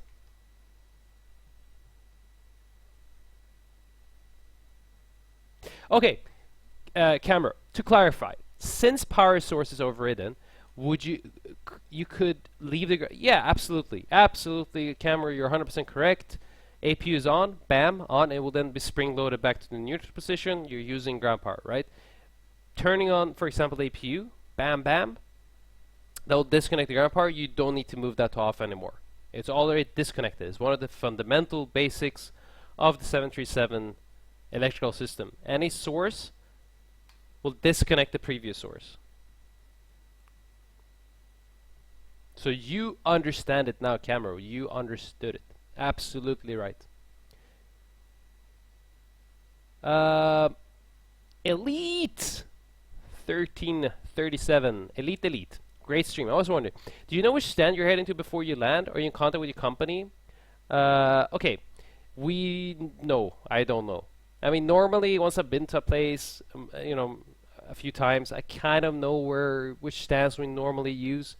But no, I wouldn't know. Normally, if I get time, I will call our handling. So we'll have a handling. Why did this come up? Bam, close that. Oh, maybe I forgot to turn off. Oh no, it came on with the AC, all the switches probably. So no, we wouldn't know the stand, but normally once I get into range, I will call the handling company of that airport, and I will speak to them, and they will tell me the stand. If I don't know the stand, I will land on the ground or tower would tell me where to go, and I just go there.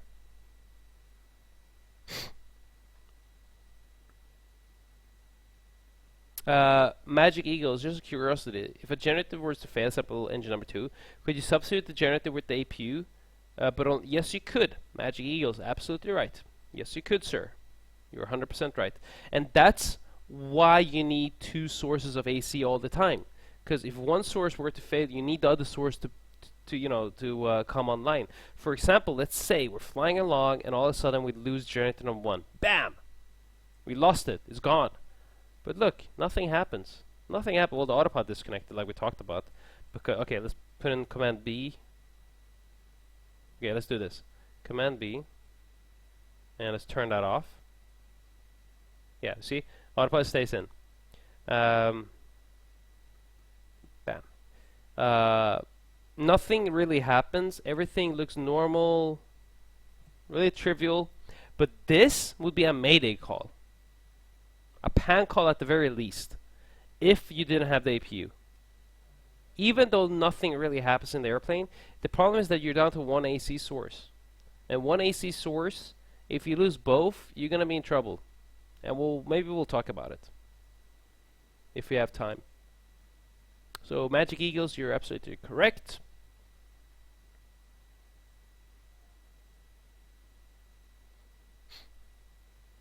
So, load shedding. Remember when I talked about the cabin utility, stuff like that? So, the airplane is smart, and it will shed from the engine generators.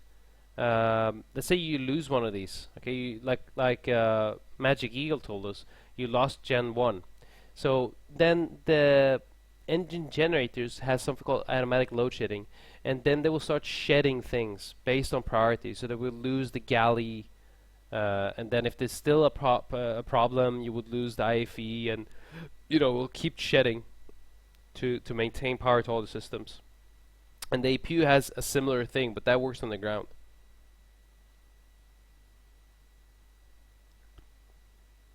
Nyrol, I'm very well, my friend. Well, I have a slight cold, but hopefully I'll feel better tomorrow. I'm working tomorrow actually. Flying to Stockholm, but we'll see. If I don't feel better by the time I wake up, I might have to call in sick. But that's okay, because then I will do another stream tomorrow. which would be really cool, actually.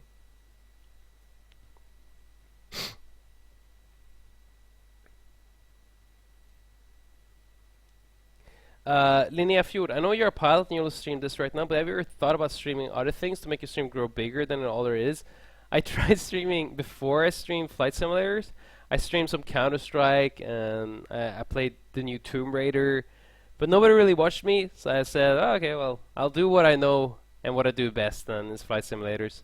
But absolutely, once I have a few more followers, I don't want to scare people off, because maybe they think Counter-Strike is really boring, or some other games are boring, so I don't want to scare people off. But yeah, I might do that later. Calling Ciso is good at my autism flying if she feels a bit sick. Really? Oh, I should play Kerbal Space Program. I do have that game. And it's really cool. It's really fun. I made it. Did I make it to I don't even think I made it to the moon, to be honest with you. I don't think I made it. Such an awesome game. The game, Matty Tomb Raider, I thought the first one was better.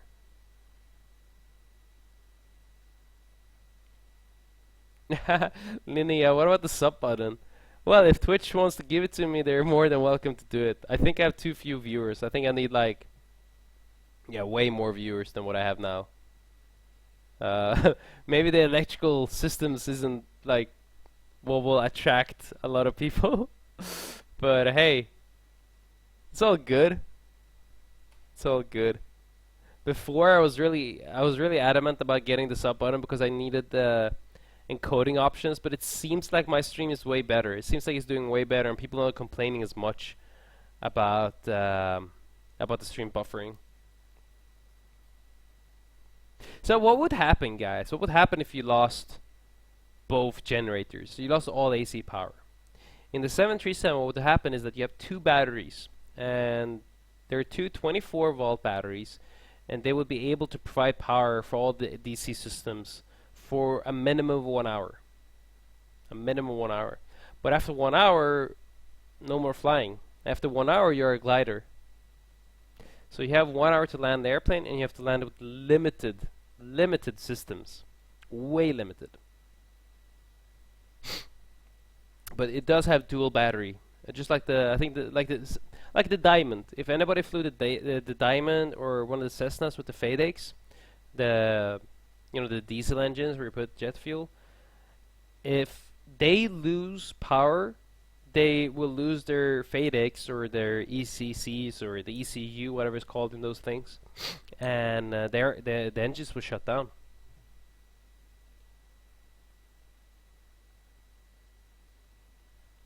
Golometri, grazie, grazie, arrivederci, and I hope to see you on the next stream, my friend. And congratulations again for winning yesterday. I hope you find somebody nice to give away the gift card to. I'll always love seeing you in the stream, my friend. Ciao. Ay, ay, ay. Oh, thank you, Golometri. Grazie, grazie.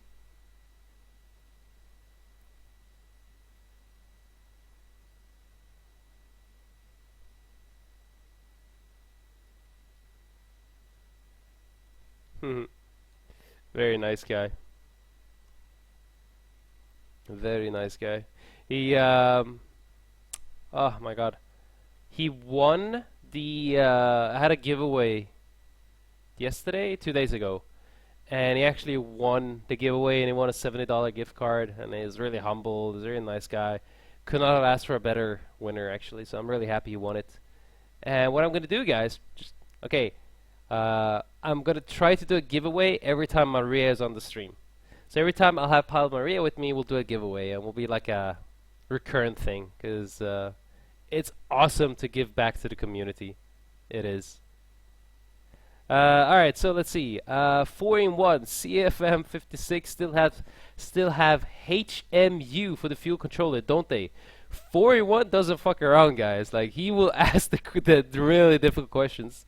So the HMU hydromechanical unit, yes, the 737, the CFM 56 engine still does have that. Don't ask me about it, but yeah, they do have it. I believe.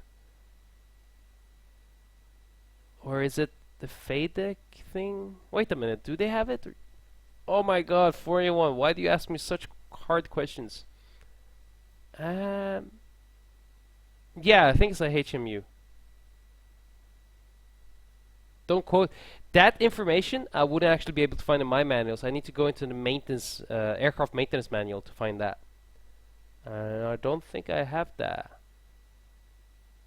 But I would think so. Yes, I would think so. Elite. Is it true that VNAV gets less used in real life than in The Sims? I heard recently the companies and pilots actually prefer use. No, VNAV gets used. VNAV is the primary mode, so VNAV gets used the most. But we use all the other modes as well. But definitely VNAV. VNAV is the best mode to use if you know how to use it. Is Maria watching my streams? Yeah, she is sometimes. Absolutely. Magic Eagles, is the 2 battery standard for the 737, or does it, I think the ETOPS package has more or something? Probably they have more, because otherwise, yeah, I think so. I don't know, because we don't have the ETOPS. Snoo says, Maria looks like Martina Hill. Now I'm going to Google that just because you said it. And let's see if you are. And let's see if she looks like that or not. Let's have a look, guys. Let's see if Snooze is full of shit or not. Does Maria look like this? She's not bad looking. Nah, Maria doesn't look like that. You know, at least in this picture? No. Who does she remind me of? Nah, she doesn't. Huh, maybe. maybe. Maria. Is Paul Maria your girlfriend? Yes, she is. Monkey has flown a faded diesel. Man, those airplanes are so easy to fly. Looney F1 Marks of Flight Simulator Deluxe Edition. It looks very old and there's so many discs inside. Do you think I can install Windows 10? Probably, maybe, if you have a CD player. I don't have one, actually. Oh my god. You're a fly and X-Plane? Anthony, I don't have X-Plane. Don't have X-Plane. Alright, guys. How far are we? We're still quite far away. Still quite far away. What we're going to do is, we're going to have a system failure, because we have so much time. I'm going to go ahead and turn off the APU. And let me get our QRH ready, because something is going to fail. Something is going to fail. And we're gonna have fun trying to figure out what it is. And you guys are gonna help me, and we'll troubleshoot the problem, and hopefully we'll get back to safe flight. So, documents, QRH, bam. All right, guys. So I got my I got our QRH ready. There it is. So let's see. Let's fail something, guys. Let's fail something. What the hell? I hate this easy dock thing.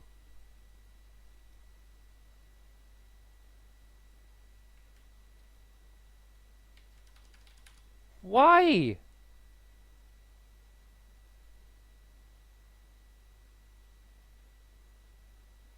Why did it disable all my like hotkeys? I can't use my hotkeys to move around anymore. This program is so bad. I mean, it's good, it's amazing, but it's so buggy. So buggy. Olbas, amazing stream. Thank you, Olbas. Thank you, man. Thank you so. I'm so happy. That is so nice. That is so nice of you to say. Easy dock being easy dock. Yep, that is it. Just restart it, bro. I don't know how to restart it. I don't know how to restart it. Maybe if I go global disable, and then maybe I go global enable. Does it work? Nah, it doesn't work. But I don't know. I don't know how to restart it, man. Don't know how to restart it. Damn it. It doesn't matter. We don't need it. We don't need it. Yeah, it's shit, man. Absolutely shit. So menu, setup, aircraft. Alright, guys, I'll try that then. Kill it. Alright. You guys are.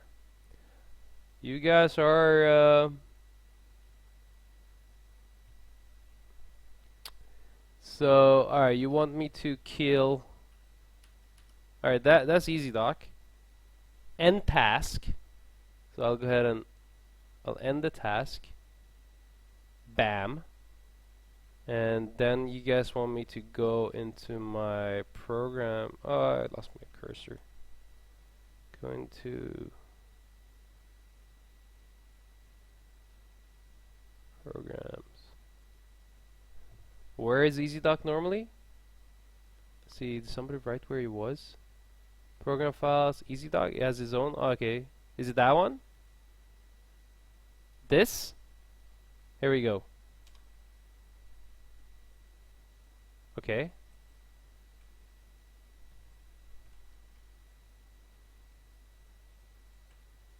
What happened?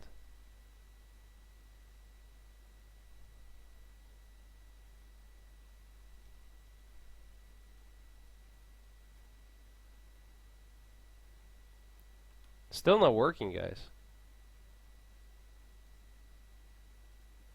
I can press the.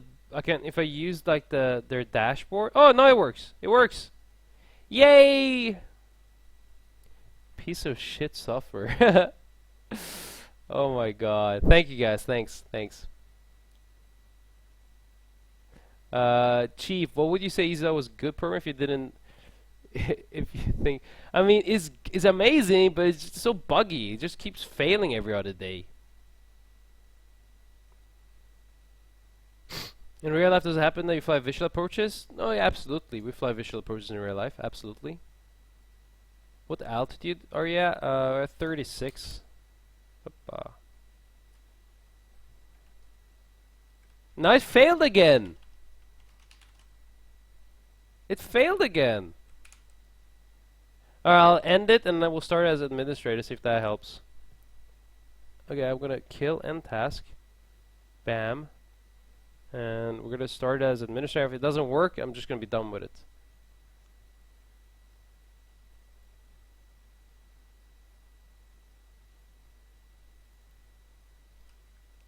So bad. Run as administrator. Here we go. Hope it works now. Okay. Okay, seems to be working. Seems to be working.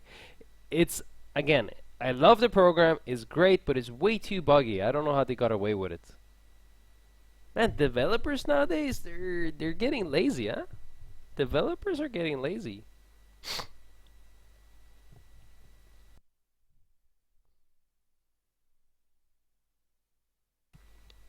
Right, so electrical systems. We're gonna fail something. Let's have a look. What can we choose from? Gen 1, Gen 2. Drive.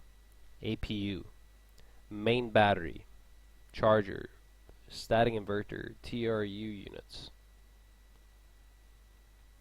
Here's the thing I was talking about. If TR2 were to fail, we wouldn't get the TR fault light. If TR3 were to fail, we wouldn't get the TR light. If both of them were to fail, we would get the TR fail light. If TR1 were to fail, we would get the TR light. Oh yeah, James, I normally do that, but I don't know. Easy duck being easy duck, like somebody else said. If you take the startup auto XML file and allow okay, I don't know how to do that. I bought FSU. I bought that because of oh, random? Oh, you can do random? But if I get random, it might be some boring failure. What else can we choose from? The thing is, like, if we do random, we could do, oh yeah, let's do random. So, for example, if you get random failure and, for example, TR2 were to fail, nothing would happen. But do you guys want to do random?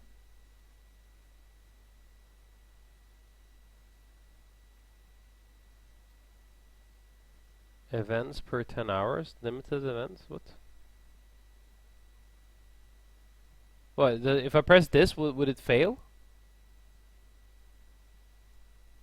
I just press execute now and it will fail something or what? We'll try it. Does something fail?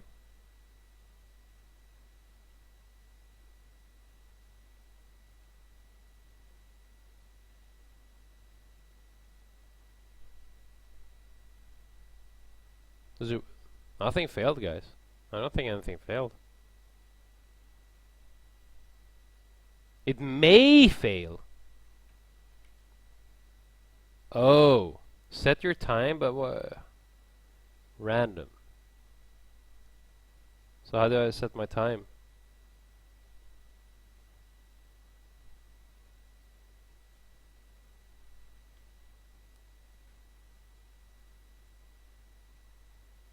Guys, that won't work. We can't wait here for 10 hours.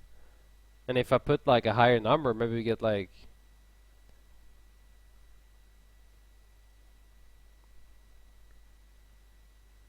Okay, tell you what we'll do. We'll do programmed. Do a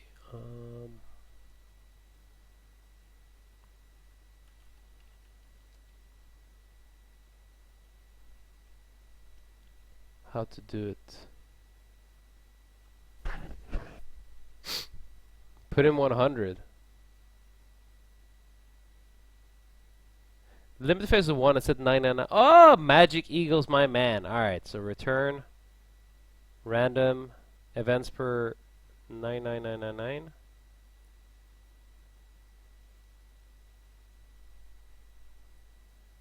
200. Okay. 100. Don't say it's like 20. We can't wait for half an hour, guys. That's like half an hour wait. Screw it. We'll do straw. We'll do like a. Tell you what we'll do.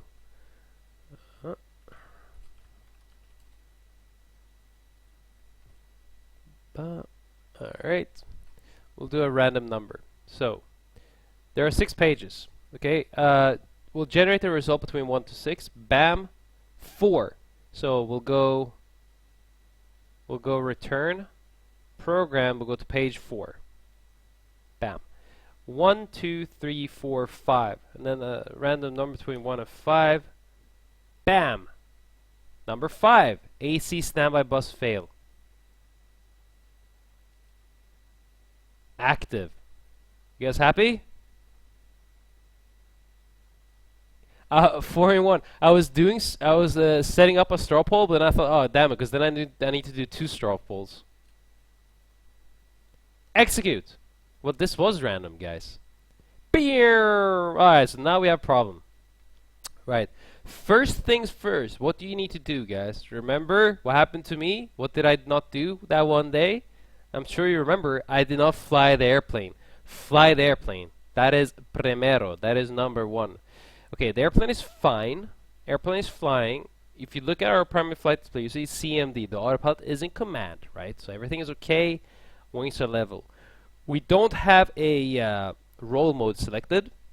So the airplane has gone into something called control wheel roll. Control wheel steering roll. It means that it's just maintaining the attitude. So whatever attitude it is in the roll. Not in the pitch, but in the roll, just flying that. Okay, guys. So what I would do, first of all, okay, so let's restore what we're doing here. So let's go ahead and heading select, for example. Right, so all our FMA is filled out. We're FMC speed, heading select, VNAV path, and command. So the airplane is flying. Good. Now, let's have a look and troubleshoot. What happened up here? Okay, so we have a master caution. We have a few master cautions. So we have master caution IRS. So let's go ahead and go look. Okay, IRS left on DC. Now we know there is a problem. So the left IRS is now working on DC power. So there's a difference between the left and the right. The right IRS will only work on DC power for 5 minutes. The left IRS, we're lucky. We are so lucky because the left IRS, on the other hand, will work as long as we have DC power available. So that's good. Fine. Lucky. What's our next one? Next is master caution ELEC. So looking up here, that's our standby power. Okay, so standby power, we talked about that, right? There was a few scenarios for that light to come up. Now we know because we talked about it, remember? So the standby power is not being powered. Interesting. I wonder what happened there. Then we have another one, master caution anti-ice, and captain's piloting only. Why not the other ones? Interesting. Well, the reason is, if you have a little bit of system knowledge, you know that that's the only light that will actually work. So there is some problem with the power, right? There's a problem with one of the power sources, and it seems to be affecting the left side. Seems to be affecting where you see left IRS. So hey, something is going on here. Now look down here. Hey, what happened there? The left side has no FMC either. The FMC is gone, and look at our ND. It has a map light. That's a flag as well. We also lost our VOR, and what's our other fail flags? The TCAS off. I'm not sure if the TCAS is off or I just forgot to turn it on. Yeah, so TCAS has also failed. So a lot of systems has failed. So what would I do? Clearly, there's a problem with the power. So I would try to troubleshoot the standby power first. So what we'll do is we'll go into our QRH and we'll go to lights and see if there's a QRH for this scenario.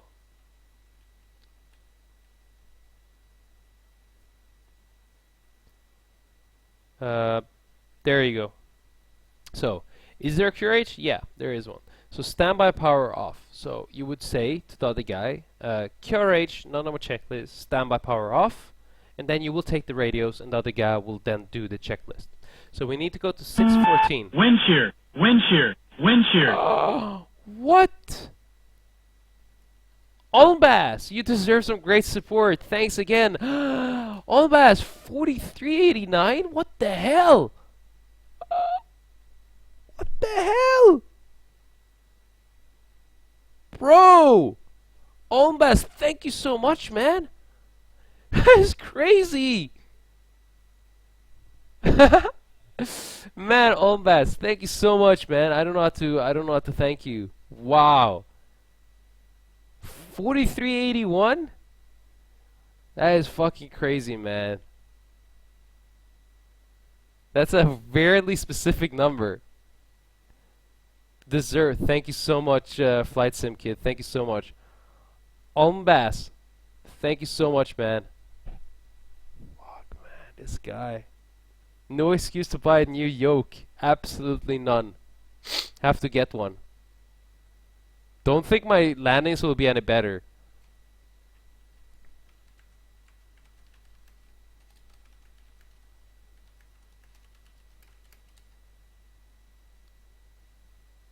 Fucking hero. Thanks to people like Olmbas and that's what we're gonna be doing a fucking weekly giveaway because people are so nice. Unbelievable.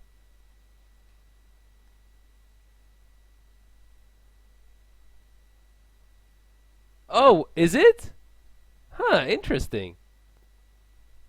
Hey, Vriggles is in the chat. I'm sure everybody knows Vriggles. He's a really cool streamer. If you're not following Vriggles, go ahead and do that. He's so calm and he's like explaining everything and slowly and methodically and he's really enjoyable. I love watching his streams. Man. Vriggles, you just came in time for Olmbas to rock the house. What a nice guy. What a nice guy. Yeah. Are your checklists all modern and on iPads? James asked. No, our checklists are still on paper. And that's how I would prefer them to stay, to be honest with you. Because the 737 doesn't have what the 777 has. It doesn't have an electronical checklist. So the iPad, it wouldn't be easy to navigate. Alright guys, so as I was saying, standby power, can I make this smaller somehow? Because I want it to fit in the stream. Alright, there we go. Bam. 614. Do you remember the other German guy streaming? Yeah, I know this guy. Today's fishing? What the hell is he fishing for? Oh my god, I'm so happy, guys. Oh, I forgot which page. 613, something like that? Ah, screw it. This 6. 6 is always electrics. So, where are we? Where are we at? 9? 9? Okay, when is 6? I'm just gonna go to 6. Wow. 614. Such a nice guy. Okay.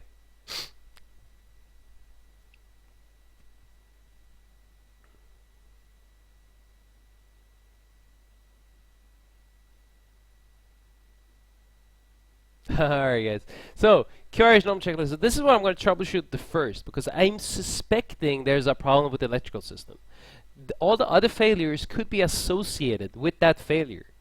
So let's go ahead and do the standby power off checklist. So conditions: one or more of these buses not being energized, AC standby power bus, sorry, AC standby bus, the DC standby bus, or the battery bus.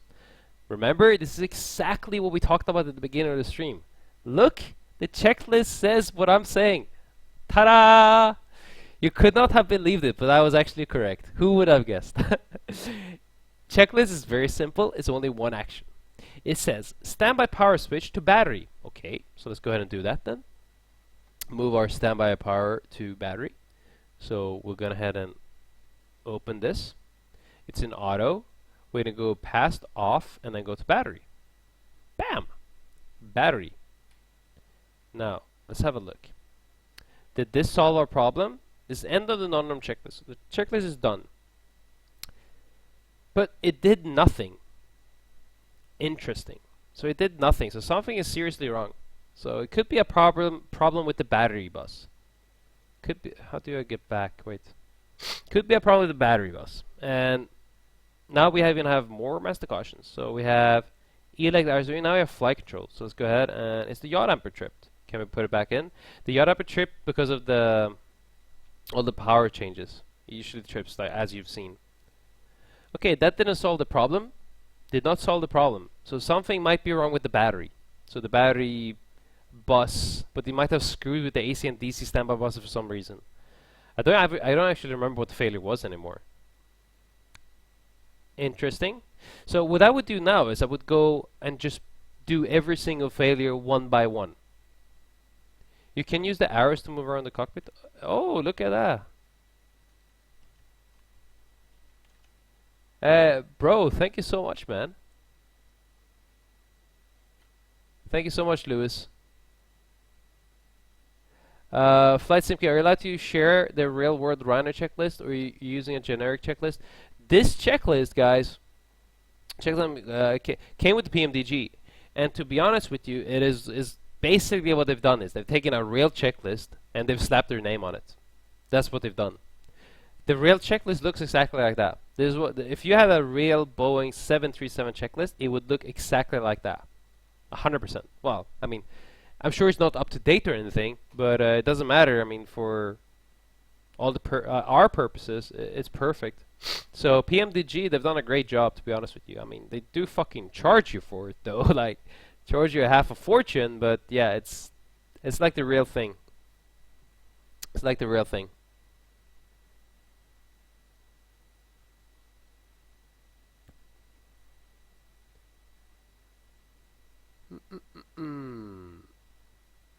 Yeah, snooze. Yeah, it does. So I'm using the checklist.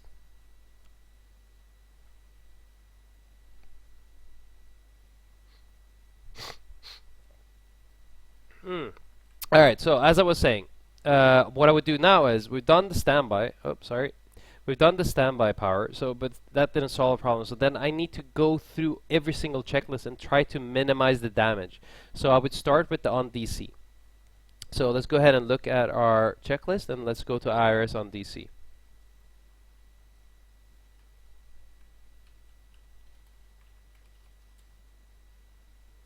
So can you press this? No, you can't.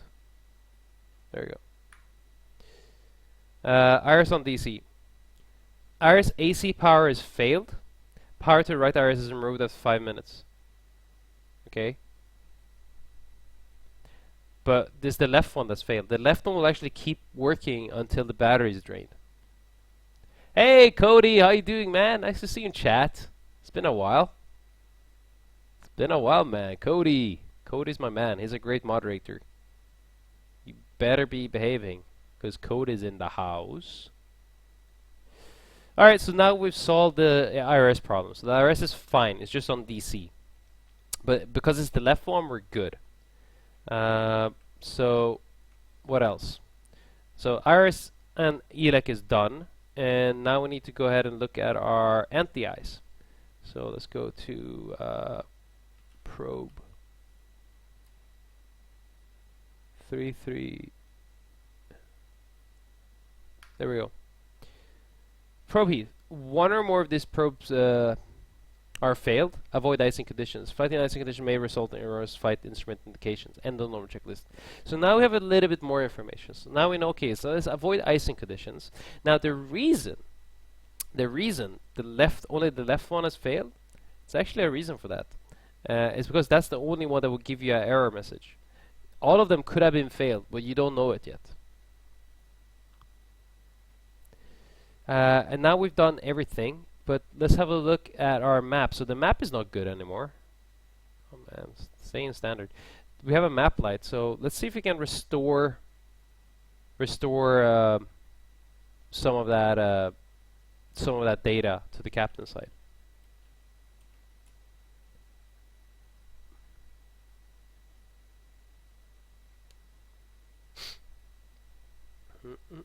So basically, I would go to FMC fail, even though we didn't get the message.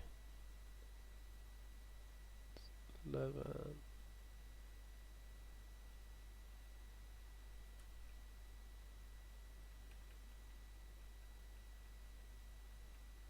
So we have dual FMC. Dual FMC failure, so no, it's the left. Yeah, so loss of FMC data on both CDUs. Yep. We did not have that actually, because we still have data on the. Do we have?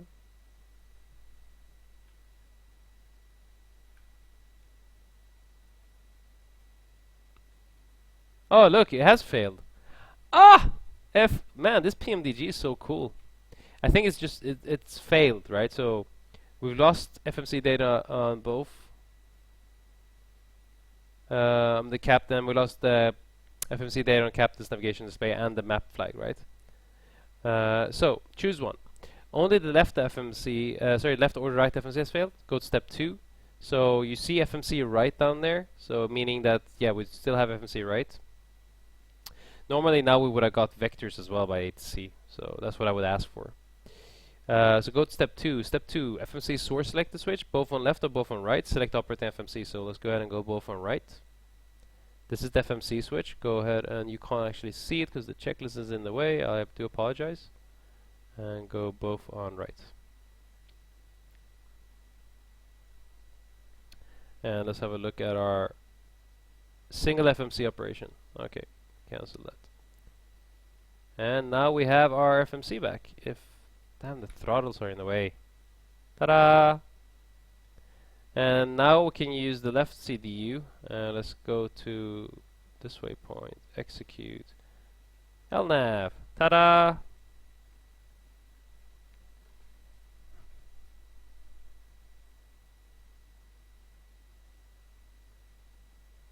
The Airbus ECAM is much better. Yeah, it's way more convenient, but the 777 has it, the 787 has it, and they will prioritize. So if you have multiple failures like we had, it will prioritize whichever is more important.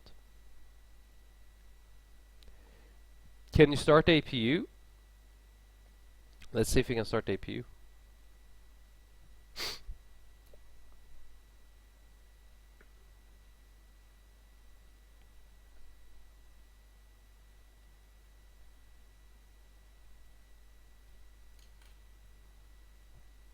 So, not sure why. I mean, the APU could only provide us with AC power, but we don't have AC.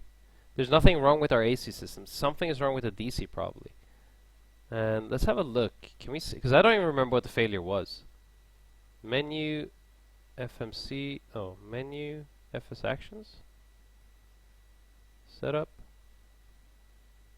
Failures. Active. See, AC standby bus fail. AC standby bus fail.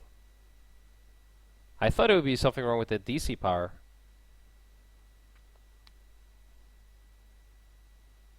No, so of course it's AC. What am I talking about? Because look, the left IRS. The left IRS is not working. But that's strange though. I'm sure if the AC standby bus failed,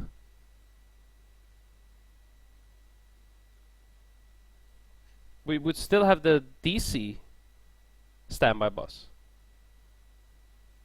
right? Moving that to battery should restore Then that will power the standby power from the battery, so the battery standby power.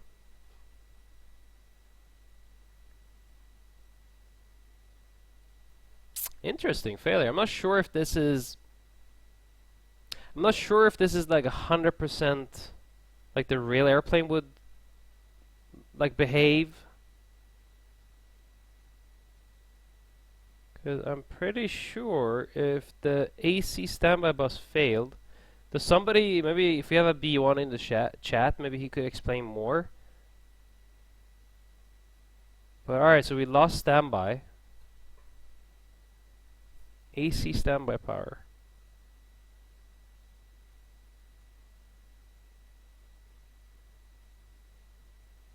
But we have DC 28 volts, but we don't have standby power from the AC.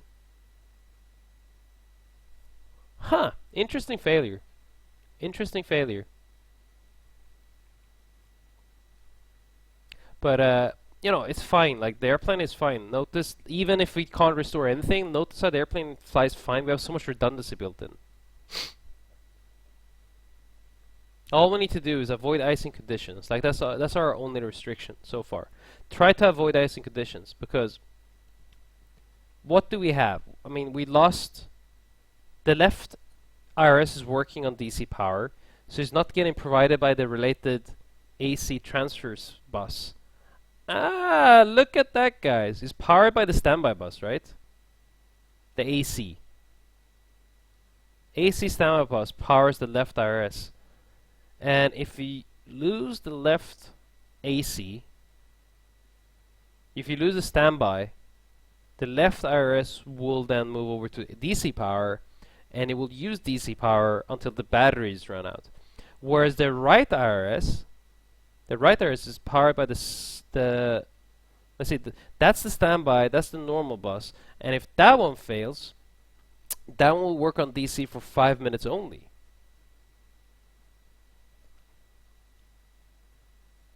So 4-in-1 is our man. He says you lost AC bus, which means that the battery bus charger is also lost. Yeah, but I should still have battery, right? Even though the charger is lost. I don't need the charger. Interesting failure. This was really interesting, actually. I quite enjoyed this. Might have to study. I might have to read up a bit more about this. I mean, the failure itself is quite trivial. I mean, airplane is fine. LNAV, VNAV. The only thing which is quite a pain in the ass is that one failed, and you could dispatch with one CDU. The 737 does not have a RAT, and I'm based in Malaga. And I too also think of ACDC. Interesting failure. Maybe 4-in-1 can figure it out, because I'm a little bit lost right now. A little bit lost. Yeah, we lost TCAS as well, but like, no big deal. No big deal. Great stuff.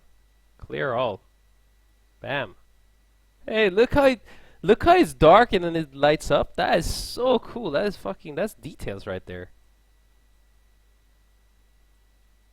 Wow. Man. This PMDG is really good, actually. Would the captain's have been restored if you transferred to the AC bus? I don't know.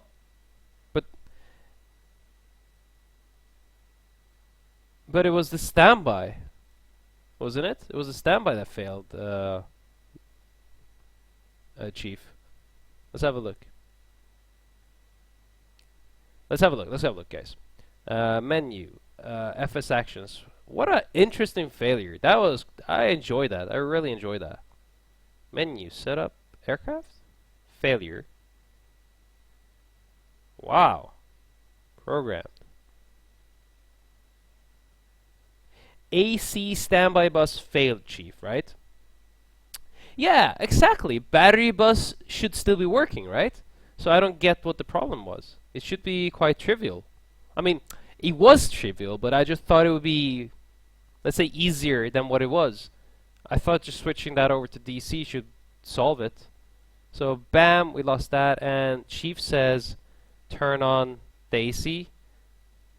Yeah, but that doesn't really solve our problems. Oh, that could go back to normal. I mean, Chief, the AC, our generators work fine. So the transfer buses, the main buses work fine. What we lost was the standby. I thought moving that to battery should have solved the problem. There we go. Because then the standby power should be powered by the battery bus. Now, 4-in-1 says the charger is not working, but I thought we would have at least 1 hour of DC power for the standby. Let's have a look at schematic. Let's have a look at the schematic and see if we can.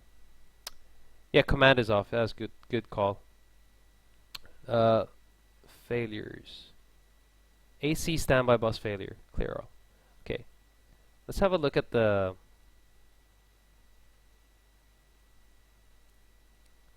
You're gonna fly in the general direction of the airport.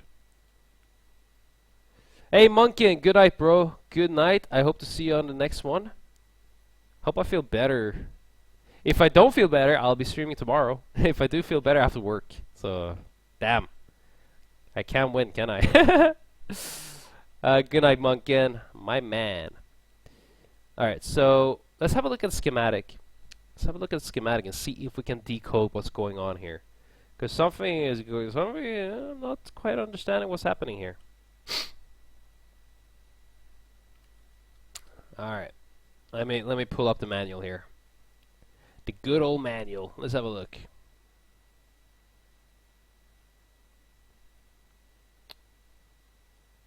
Bam. Very interesting, guys. Very interesting. Alright, so let's go to electrics. It should be here somewhere.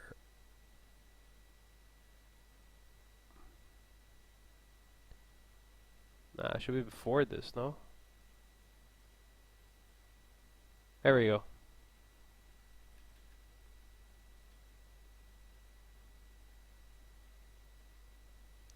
Damn, I just passed it. There we go. No, that's not it. Where is the electrics? Why is the airplane turning? Why did the airplane turn? Let's go to alt hole. What are you doing? What are you doing, airplane? Ah, screw it. I'll just find it. TR1. There you go. So if you want to find something, search for like something specific, like TR1. Yeah, Lufthansa. God damn it. I forgot to fly the airplane again. See what happened? Guys, see what happened? Let's find the schematic and see if we can figure what's going on here. So, alright, so let's have a look. We lost AC standby power. That's what we lost. Single battery. So we have dual battery. This is us. This is us, alright? We lost that thing. And the... Alright, let's have a look. So that's our battery. Battery goes to the battery charger. Well, we have the battery charger, and that should power our inverter. And then the inverter powers the AC stand. Yeah, exactly. I don't get what happened there. Because even if the AC standby bus... Oh, I see what happened now. I think when we chose that failure, it literally failed the whole bus. So even though like the battery should be able to power the AC standby bus, just like we talked about, that's where you move that switch to DC. Sorry, to battery, because moving that switch to battery should have powered the AC standby bus through the inverter. So the inverter would have taken the DC power, converted that to AC, and that should have powered back up. But I think what happened was it literally failed the whole damn thing. I mean, as in there's no recovery. But I think in the real airplane, like, that's very unlikely. Even though you might lose the AC standby bus, like, so you can't get it from, and it's powered by AC transfer bus 1 through this thing, and then goes there, down there. But anyway, the battery should also be able to power it. Okay, okay, interesting. Is that a breaker? Maybe the breaker's bad. The breaker. Oh, sorry, I'll zoom out. Well, there's a breaker there, but I think this just means that it's converting it over to. This is like a converter, I think. This is where the. I'm not sure what it means actually.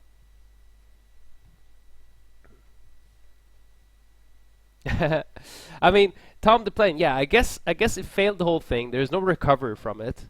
That's how the PMDG simulated the failure. That failure, in my opinion, should be very unlikely. It's very unlikely that the whole bus fails and yet there's no way of regaining the bus.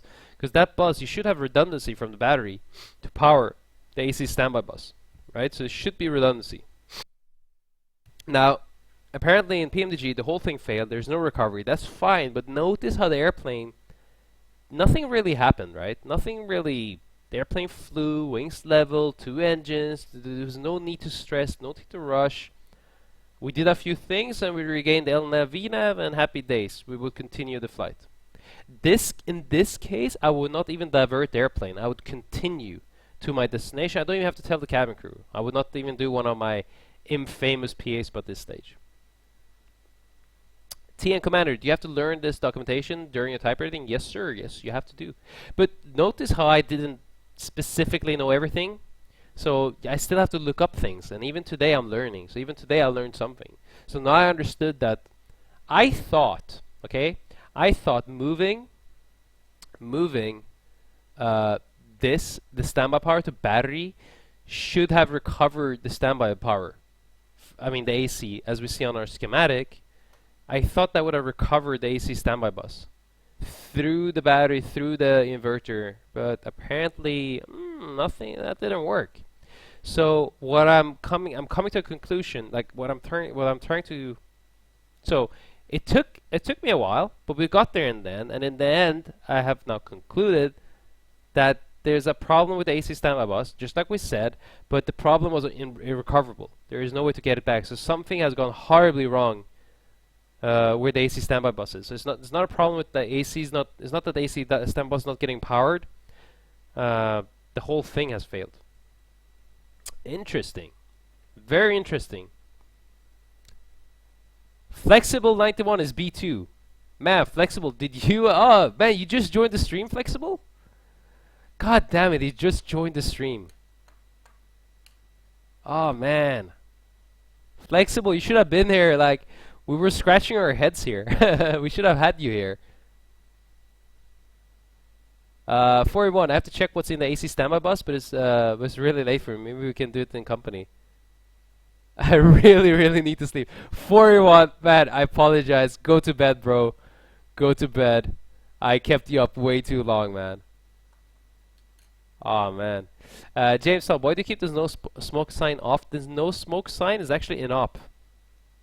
That one is actually in op in the 737. Now, this PMDG, they put chime, so I guess that makes a chime like ding, ding, ding, so you could use that to call the cabin crew.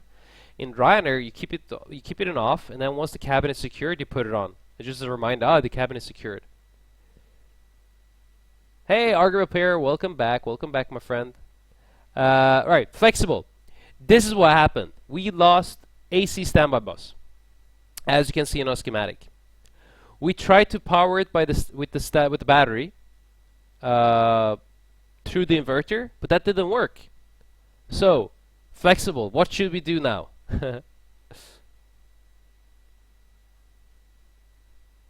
see if Flexible could help us out.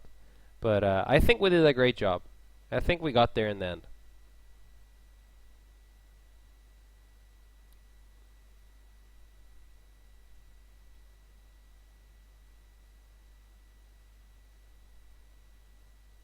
Let's go somewhere. Let's go to Ibiza. Bam, bam, bam. LNAV. Did we return everything to normal again? Yeah. Why does that keep resetting?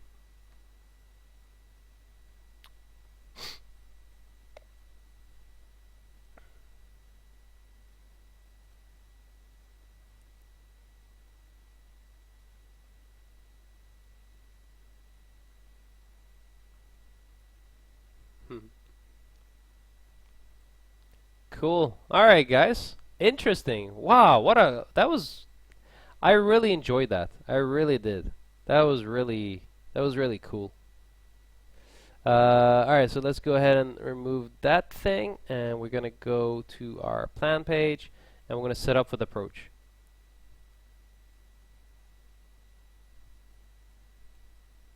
What I do when I set up with approach, I'll go to plan page using our control display here.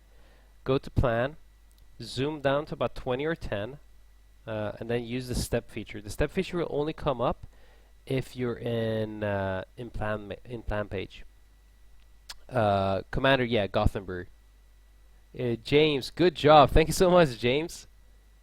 What was I gonna say? Oh man.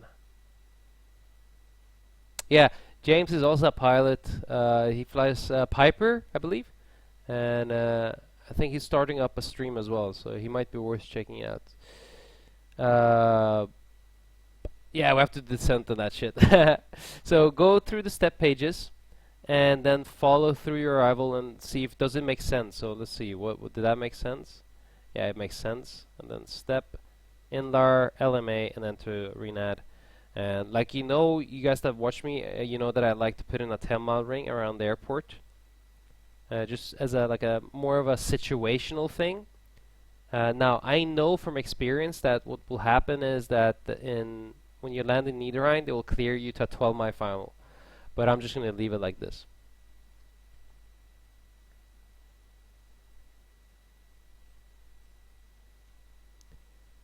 So perfect, the descent looks fine. Go back to our normal map mode. And the altitudes look good, everything is nice.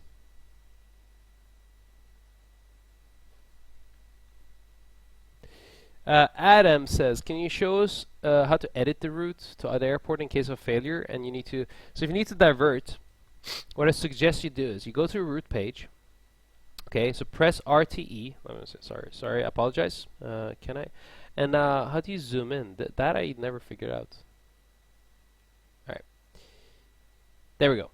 Press RTE. Okay, wait. So you'll be in cruise page normally. Press RTE, that will take you to this page. Press previews, and just get yourself to RTE page number 1. Here you can choose your origin and your destination. Just change your destination. As simple as that. So instead of going to Echo Delta Lima Victor, maybe you want to divert to Echo Tel, which is Eindhoven, and Holland, which is really close. Put that in there, execute that, and that's it. You're good to go. And then you could go dep arrival again, just like normal. So that's what I suggest you do. So that's how to do it, Adam. Flap 40, why don't you put in a 4 or 5 mile ring as well? Helps greatly in my opinion. It does, absolutely. A 4-mile ring is good. Like I mean, you guys that follow me on my stream, you know that I prefer to do a low drag approach. So I won't go gear down flat 15 until I'm at around 4 or 5 miles. The reason I don't put in a 4-mile ring is I think it's a little bit distracting because people start looking at the 4-mile ring instead of looking at your DME. You're not supposed to navigate with those fixed pages. So just to keep it a little bit cleaner, just make sure that I'm actually focusing on where I'm at instead of a ring, which could be the wrong ring. I could have put in the wrong runway. So instead of runway 27, it was a late runway change, and I put in the other runway. So, you know, that's the only reason. Now, that being said, guys, in Ryanair, it's our standard procedure. It's our standard operating procedure to put in a 4 and 5 mile ring. So in Ryanair, when I fly in real life, I will put in a 10-mile ring and a 4 and 5 mile ring. That being said, in the flight simulator, I don't suggest you guys do that because I want you guys to actually learn and understand what you're doing. Understand that you're taking the gear and flap 15 at 4 miles and not at when you hit this thing on the ring. If you understand what I mean, right? So it's just because I want you guys to actually focus and use raw data and understanding what you're actually doing in the airplane. Fly Lufthansa. Can you fly to Innsbruck? Yeah, that would be cool, man. This is P3D Swiga. Ombas, can you do a standard missile procedure? We did a 2 hour, no, we did like a 3 hour episode on missed approach procedures and go arounds and how to do a go around, how to do a missed approach procedure and all that stuff. Go check some of the previous broadcasts and maybe you'll find it. It was when the Fly Dubai thing happened. And it later, I think now we're getting more information about Fly Dubai thing and it might have been, could have been something else. Maybe it wasn't the go around, maybe it was something else that happened. But initially I thought they screwed up the go around, so then we did a whole episode on go arounds. So if you want to learn how to do a procedure, go back, check the previous broadcasts, and you'll definitely learn a lot from that.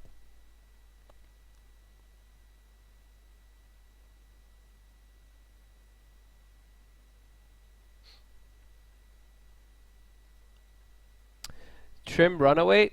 The trim runaway basically grasp the control column firmly, and then what you do is you firmly just stop that. Okay, if that doesn't, I mean, first you turn off the switches. That should help it, because you have two engines, sorry, two motors, not engines.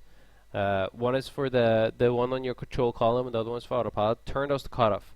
If that doesn't work, just hold the wheel, and just with I mean, you'll be strong enough to hold it. So it's designed in a way that you could override the engine. Sorry, the motor. I keep saying engines. So that's what you do, man. Oh, thank you so much, 4-in-1. Have a great night, and thank you so much for joining in the conversations.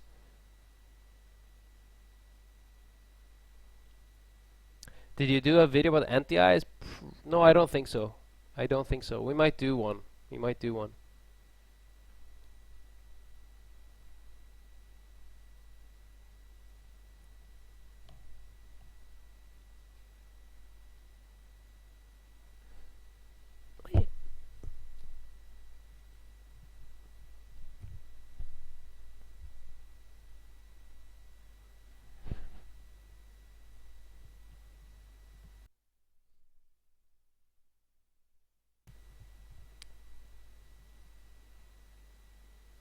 Mackan! Starting apprentice B1 in August. No way! Whereabouts, Mackan?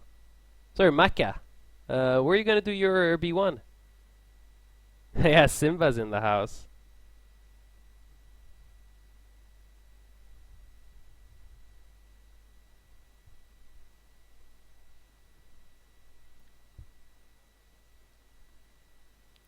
Every streamer has a cat. Yeah. Tom the plane pilot. I've been flying since I was 18. Maybe I started even earlier. I was 17 when I started flying. Oh, vidare! No way, Macca. That is so cool. That is awesome. So a little bit of turboprop for you. That is great. I'm so happy we have more like B1s, B2s, and things like this in chat because they can tell you guys with way more technical detail than I ever could. Yeah. Vriggles, must dash. Have a good one, mate. Thanks for the shout out earlier. Appreciate it. Thanks so much, Vriggles. I will see you, I guess, tomorrow if you're streaming. I will definitely join your stream. Vriggles is a really cool guy. He does some really nice streams. Go check him out. Dargo up here. Hopefully I will do my glider license. Something in the UK 16 on Sunday. Have you done gliding? I've never done gliding, but I've towed gliders. I've towed gliders, but I've never actually flown a glider. I don't know why. It's one of those things. Alright, guys. So, we're coming in for approach. We're looking good. I need to set up the frequencies. Now, normally you need to use your plate, but... What in the holy happened? It crashed!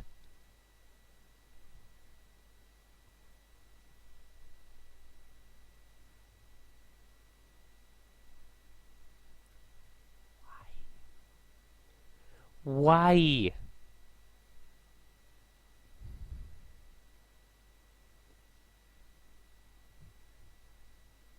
So, guys, thank you so much for joining me on the stream today. I hope you really enjoyed it. I hope you had fun. You learned something. We talked about electrical systems for you guys.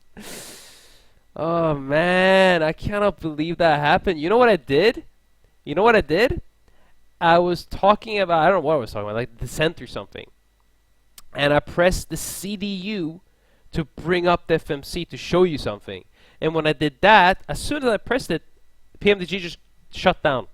It didn't even crash, it just shut down. No error message, no nothing, just off. Like that, instantly. Instantly off. I don't understand what happened.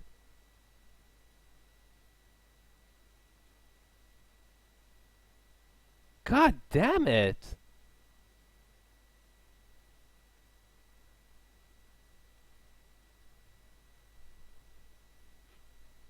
I don't get it, guys. I don't get it.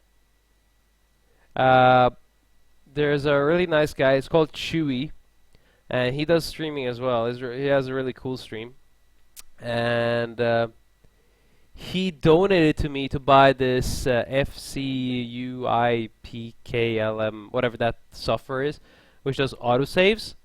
But then I didn't enable the autosave feature because it was lagging every time it saved. It was like a micro stutter, and that annoyed me. So I didn't actually. I never got to use it. Damn it! Now he's laughing, huh?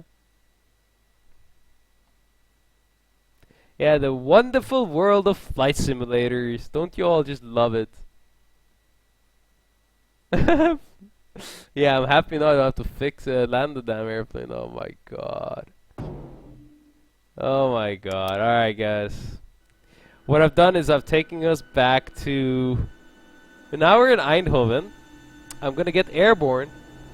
And we're gonna go ahead and circle and I will do the landing. Alright, guys? So... Damn it. God damn it. Yeah, Magic Eagles, I should do that, shouldn't I? Yeah, 10 seconds. Because it was like micro stuttering. Exclude the autosave directory from antivirus. Cody, I have, what's it called? Windows thingy. I'll just exclude it. Yeah, could be that actually. That's a, yeah, probably that's what it is. How many times have you flown to Eindhoven? Many times. More than I can count.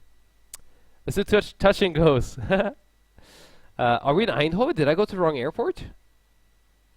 No, we're not in Eindhoven. We're in Niederrhein. That's where we're supposed to go. Okay, the hold procedure. Let's take off and let's do some IFR procedures. That's a good idea. Let's take off. We'll do some IFR, and that's it. FMC position. Do I have to set up? Okay. I got this. I got this, guys. We'll take off. We'll do some IFR. And we'll talk about some procedures, and then we'll go ahead. We might enter a hold, talk about that, come back in, do a full procedure, and land. And that should be it for today. Where are we at? 27. 27. That Bravo. We'll just pick something. Actually, I'll show you guys how to do a custom waypoint, right? So let's say I want to create my own waypoint, and I want it to be 10 miles there. There are a few ways of doing that.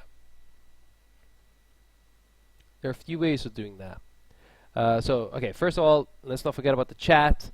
Macros, favorite airport, Gothenburg, because that's where I'm from. I'm very nostalgic that way.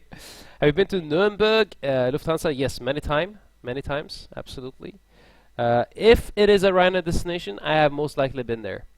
How realistic is it? I mean, to fly is not realistic at all. I mean, how many guys? You know, it's not so realistic. That being said, the systems and stuff, I'm really impressed. It is. Oh my God, why Toga? The systems are all really, like, the way the PMDG has made this is like 90+% realistic. Can you show us a good way of setting up circuits? Let's do that on another stream, Balloon, if that's okay. Boeing has actually come up with procedures on how to do touch and goes. Reason being is a new pilot, if he's never flown something like this before, he needs to do 6 landings, 6 touch and goes before he gets to bring passengers on board. So what the airlines do is they will take the pilots, they will shove in like 5 of them in the airplane, and we'll do touch and goes. So every pilot will do 6 landings. So there is a procedure for doing touch and goes. We might do that later. James, no problem, man. Enjoy. Have a great night. Set the parking brake. Oh my god, good idea. No, it's not set. Why doesn't the damn keyboard work now? Are you guys serious? Oh, okay. It's okay. My bad, guys. My bad. It's because I had this thing. I'm like, you fuck PMDG's shit, and you know, Easy Dock and this thing and the flight simulator. I was like, yeah, I was just, trust me, I was gonna go on a rant right there. All right, guys, let's go ahead and do this. Let's go ahead and do this.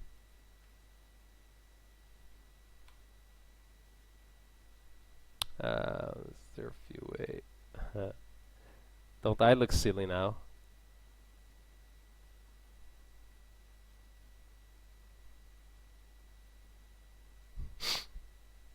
And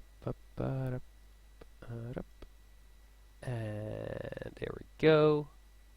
Let's do 22K, and we're going to do a flap 5. Select our speeds. And now I'm going to show you guys how to create a custom waypoint. Alright? So let's go ahead and get rid of this because it keeps confusing me. How do you set your minimums? Yeah, user error, Cody. Using this thing right here, you set your minima. Okay? You scroll on this thing and you see the numbers here. That's your minima. Okay, guys, custom waypoint. There are a few ways of creating custom waypoints. One is you could do it straight away in the legs page. Go to legs. For example, we want to go straight at 10 miles. So you could use an existing waypoint. In our case, we can use the airport reference point, Echo Delta Lima Victor.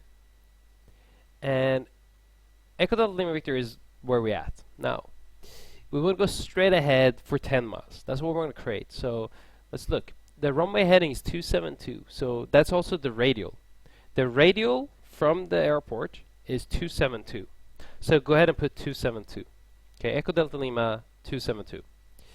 Then you'll do a slash. Everything after the slash is a distance. Okay, everything after the slash is distance. So, and we said we wanted to go straight at 10 miles, so go ahead and put a 10 there. And then you put that in the legs page. Now look, the airplane has now created a waypoint 10 miles away from Echo Delta Lima Victor on the radial 272. Bam. Great. Great, so now we have that. Now I want to create a waypoint. Let's say we want to fly this way. Okay, so we want to do like a circuit, so we want to go that way. That way, so if that's 270, so the other one should be like north. So then we can take that waypoint, the waypoint we just created, and do the exact same thing. So we'll put 360 slash, and oh, I cannot do that. All right, fine. And now we want to go, let's say we want to go about 3 miles, so 4 miles that way. So go ahead and put a 4 in there. And of course that should have worked in real life. I hate when it doesn't work. Maybe I have to execute it in this thing. Oh yeah, I don't think this works in the flight simulator. No. It works in real life. It works in real life. Damn it. Alright. That's okay. Now we'll talk about another way of doing it, creating a waypoint. Go to any page you're at, doesn't matter. Go to initref, index, and here you have a few options. Press nav data, and on this side here it says waypoint identifier. Okay, write whatever you want, as long as it doesn't exist already. So let's write pilot H. Is that 1, 2, 3, 4, 5? Okay, that's okay. Just pilot. Put pilot in there.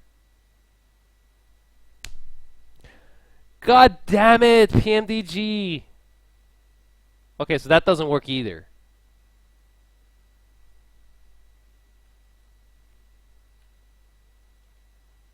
Oh man, it doesn't work.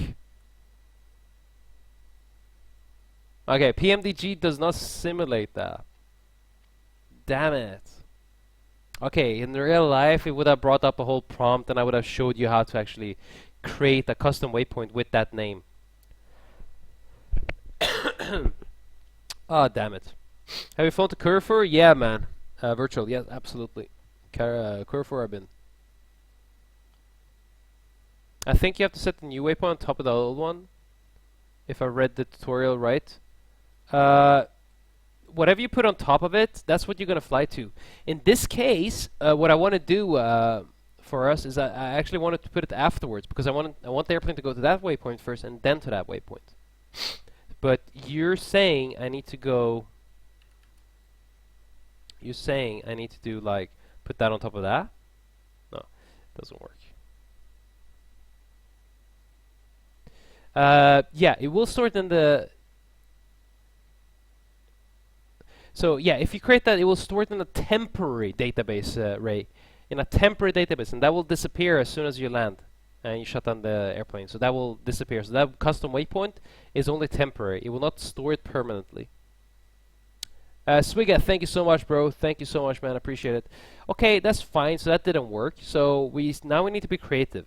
So we cannot use that the way I wanted to do because that didn't work. So we'll go ahead and do what we did before. Echo Delta Lima Victor. Okay, that worked because that's the airport, and we want to bring it up here. So what's that? So look, it's like 300 radial 300, and we want to go. That's 10 miles. So make that 13 miles. Bam, put that in there, and okay, you see that? You created a base. Now you want to go. Basically, what you want to do now is center is now you want to go this way. Oh man, why can I not just use the damn waypoints? That is so bad. Because what I would have done now is just use this waypoint and then do like a 090 radial 20 miles and put that there. That doesn't work.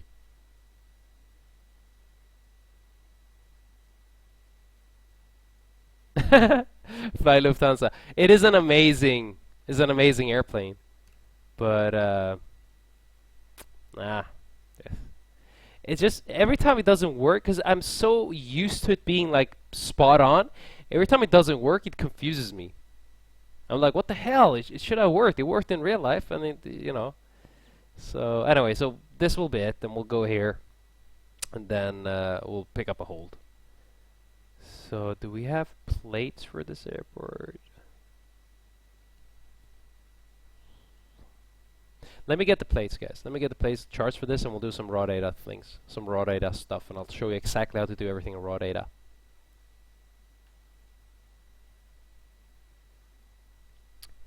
Give me 1 second, guys. No, I mean... Trilton is absolutely right. I mean, I'm asking for like Trilton. The thing is, I'm so used to now PMDG being spot on. So every time it doesn't perform as expected, I get disappointed because you know every other sense of the world is amazing. It's like wow. Can you enter coordinates in the legs page? I mean, yeah, I'm not sure if it will work here. Let's try it. Let's choose something. So let's get the position. So let's put in our current position 5136.2 east 00609.4. See if that works. Yeah, that worked actually. Yeah, it does do that. It does do the coordinates. Interesting. It does the coordinates, but you can't use an already custom waypoint. And I think the reason for that is the way PMDG the software creates that waypoint. I don't think it creates it as a new waypoint as the airplane does. In PMDG, I think that's this waypoint, for example, is that waypoint, that radial, and that's the waypoint. and then you cannot create another one from that waypoint. The way the software is written, because in the real airplane, that will be a completely new waypoint, and from there on you can then modify it the way you want. What does the decel mean? Decel is when the airplane starts slowing down.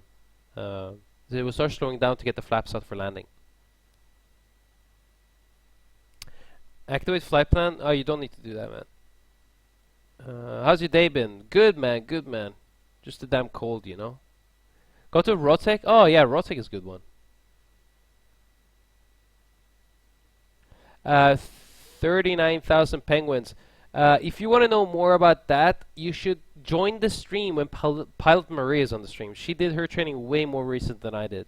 My answers will be no good to you, to be honest with you. I should make like a custom command just for this question. UK Dan. I've been asked this so many times. It's a memory device. It's a way of remembering the call sign. You could also put in your VREF speeds or your V2 speed if you wanted to. It doesn't mean anything. It's just a memory device. That's what it is. Yeah. Okay, let me get the plates and we'll do something. Okay, we're stuck on the ground. We are stuck on the ground, boys.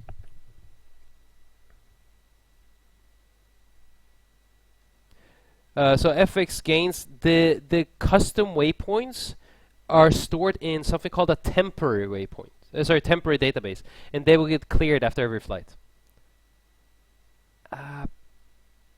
Let's bring up ILS 27. What's the winds, by the way? What's this? Let's see. Active sky. 090 at 6. Okay, so we'll land with tailwind. Doesn't matter. We'll land with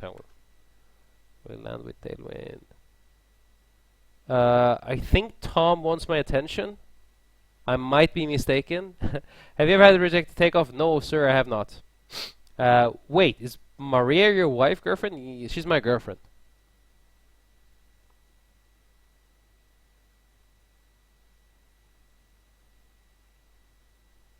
Smart Way, so I'm on Flybo stream. Hey, Smart. Yeah, I remember you actually. I remember you. Absolutely. Guys, please. All right, let me. I'm gonna get this. We gotta get airborne. I promise. We're gonna get airborne. Let's go. Echo Delta Lima Victor. Runway 27. Save. Bam. Bam. Done. Ta-da! I have the plate. So guys, what's going to happen is we're going to take off, and once we're airborne, we're going to track LAA. Okay, so we're going to go airborne 10 miles here or something, then we're going to make a right turn. And 1 second, guys, let me just do one thing here.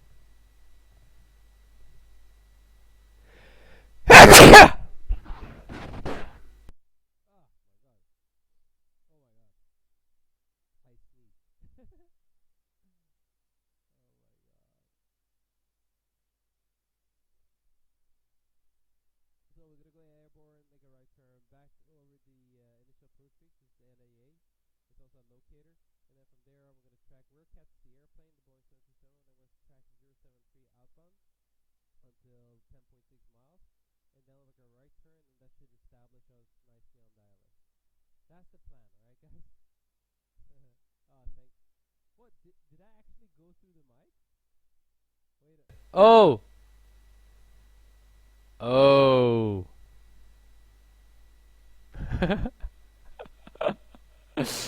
You know what I did, guys?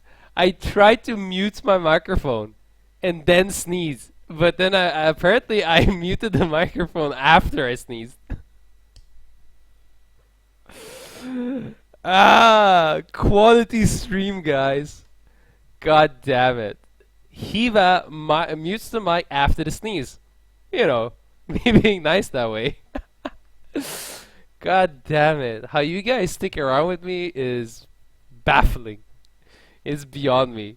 I'm so sorry, guys. Seriously, I apologize. I'm sorry. I really didn't mean to do that. I really tried to mute that microphone. Yeah, ATC, they love me. You should, Dan, you should check out the previous stream. Me and Paul Maria, With ATC, bro, we had so much problems. Oh my god. What's the other channel you were telling us to check out? Oh, I told you to check out Wriggles. There's a call C. There's another guy called CD 3D something. He's really cool as well. You can check him out. Oh my god. Sorry guys. Sorry. Oh my god. We're never gonna get the airborne, are we? And that's it. We'll do this, and then we'll go ahead and we'll land, and we'll call it quits. Today, for everybody that's just joined, I apologize. What we did was we took off, and we talked about... Oh, damn it. We talked about the electrical systems. We covered this whole panel. We talked exactly about how the electrical system works, all the principles, and then we simulated the failure, which was really interesting because I couldn't get my head around it. Because it didn't behave the way I thought it was going to behave. And it was really interesting. We had a chat about it, then we researched it, then we thought about it, and we used our heads, and then we figured it out. And it was really enjoyable. And then we started a descent, and it should have been a normal landing, easy peasy, lemon squeezy. But then I pressed the CDU to pop up the CDU, and then the whole thing crashed. So here we are. I'm going to get airborne just to do the landing. That was the only thing I was trying to do, just get airborne, come back, land. But because we're here anyway, we might as well do something which we might learn from. So we're going to do a raw data. Yeah, and then I sneezed, and I thought I muted the mic, but then apparently I muted the mic after I sneezed. And I sneezed really loudly, so damn it. No, I've never rejected the takeoff. I've never rejected takeoff. So, alright guys. Let's do this, right? So, let's do this. I have never rejected the takeoff, guys. Okay. Let's go airborne, otherwise people are getting irritated that I'm stuck here doing nothing. So everything is set up. We need some flaps. And that's it. Let's tune everything because we're going to need them. We need 352. And also, guys, heads up, I haven't done a raw data in like 10 years. So this will be fun. NID, we need 15.5. Actually, this will be fun. I'm looking forward to doing this. 15.5, and then we'll put the ILS on standby, which is... God, I love the Jepson plates. They're so much better than the Lido. It's a preference thing, but I prefer that one. Go ADF, and then we'll go VOR, and happy days. Tomorrow I'm going to Stockholm if I feel better. Nastoshi, I'm sorry I mispronounced that name. You could go ahead and check my previous broadcast, but they keep getting deleted, so go ahead and check my YouTube, and it's in the description down below. Alright guys, let's do this. Let's go ahead and do this. So I'm going to go there, and let's bring this baby up. And let's spool up our engines, and press Toga, and off we go. I can't use that line anymore. Are we moving? Brakes. Let's release the brakes. Alright. Let's go. Let's go.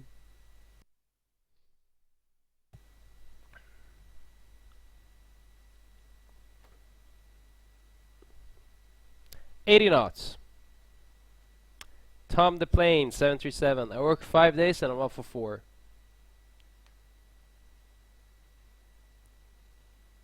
V1, rotate. Still a bit fast, guys. Still a bit fast on the rotation. Gear up. I can't go gear up. Why? Oh, there we go. Gear up. At 400 feet, we'll select our roll mode, and it should be. We could go L nav for now, and then later we'll go ahead and do heading select. And we can go ahead and bug up. So bring our bug speed to up. And then we start. Future Alpine, my frames make you jealous? Trust me, my frames are shit. 50. Now I am actually, this is actually 2560 by 1440, but then I'm downscaling it to 720 for the stream. And even that being said, I mean, this shit, it is so bad. It is so bad. It's because I have a 5960X. That's what my processors are called, but it only uses one of the cores. Flexible. Do you guys use both thrust reduction and temp derate?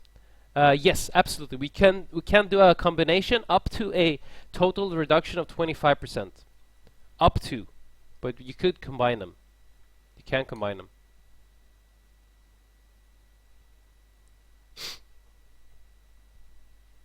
Hey, when do you go into Charleroi or Brussels, Maine? No, I don't know, man. I've been there, but I don't remember when they are next.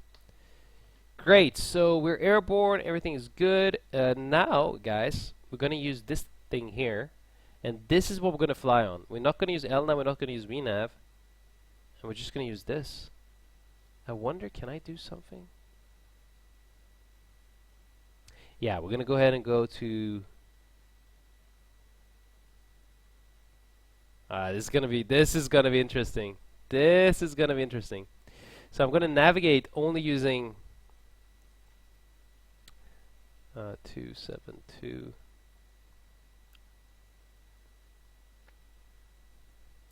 Then we need to put 272. I'm a bit nervous actually.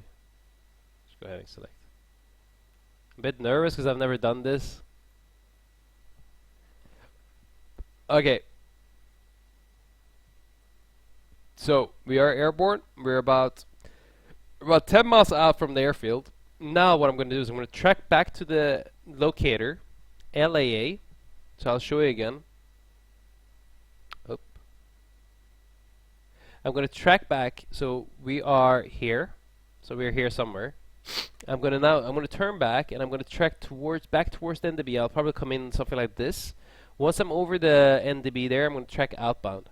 And then I should make a turn and I should establish nicely on the ILS. And I will do this using no LNAV, no VNAV, no nothing. Alright?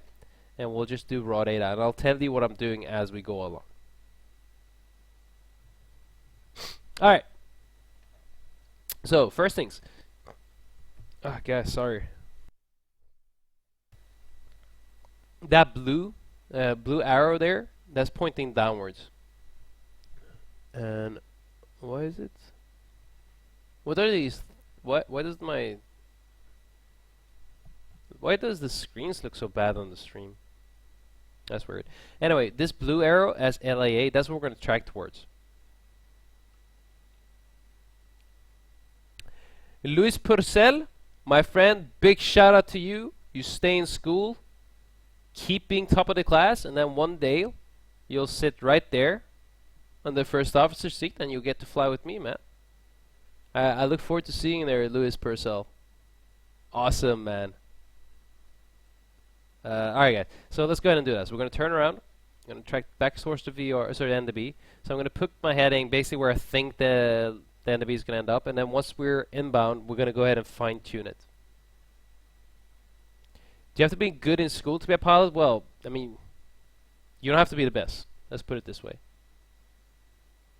What's the difference between course and heading? A heading is where the nose is pointed at. A course is what you're flying inbound towards. When you're flying towards, in our case, like an ILS has a course, an inbound course. And that doesn't care about where your nose is pointed. It's basically where the airplane is actually going. So it's similar to a track. But you use the terminology course when you talk about VORs and ILSs and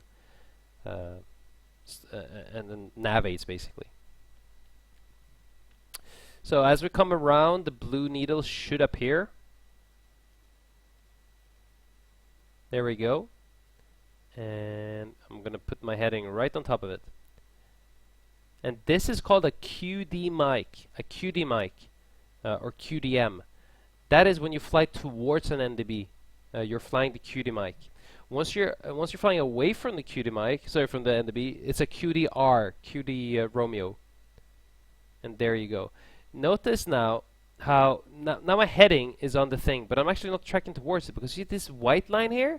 That's my actual track because the wind is pushing me away. So I need to add a little bit more. For the wind because the wind is pushing me away from the NDB. And I could do that, but then I'm gonna kind of circle and eventually I'm gonna hit the B, but it will not look pretty once we look at the map. So we're gonna do it like this. Bam. Now we're on a track established on QDMAC 107 inbound towards the B. And once we're in there, we're gonna track 073 outbound, so it's gonna be a left turn, 073. And we're gonna be looking for 10 miles on this thing right here.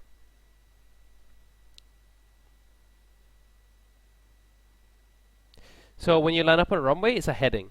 Runway heading. It's not a course.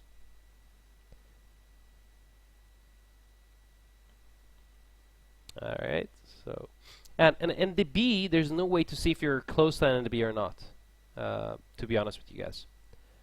Now, actually I can see that there's a little bit of cheating going on here. No, that's the VR. Fine. Yeah, no, because there is LAA. Okay, good. Because the VR does have a DME. This one does. Some VRs don't have DMEs, but this one does. This one does.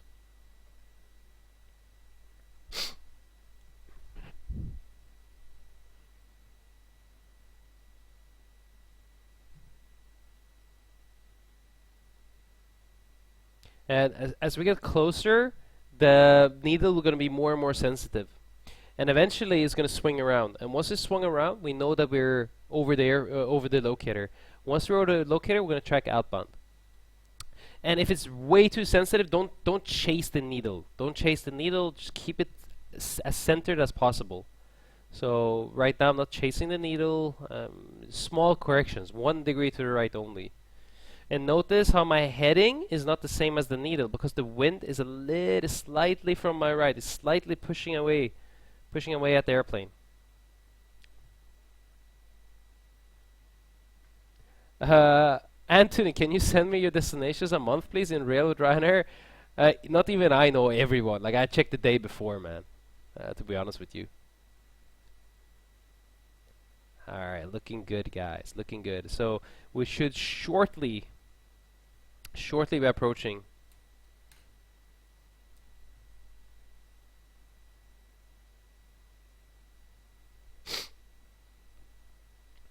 And then the way I'm gonna do it is then once we're established outbound from the NDB, I will start slowing down.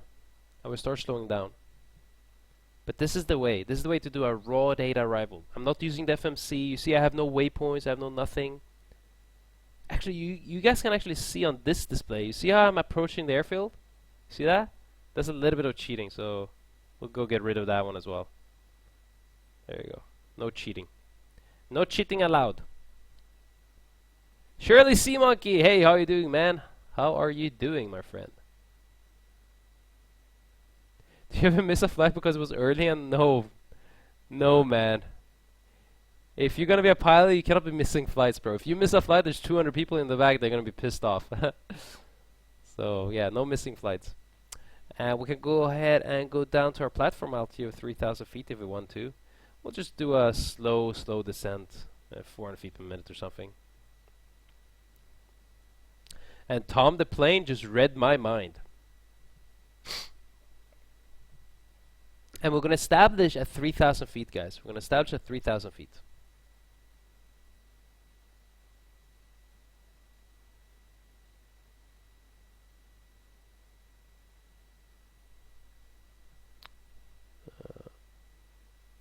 Let me see. Can I will just pause this 1 second. It would be cool if you guys actually could have this.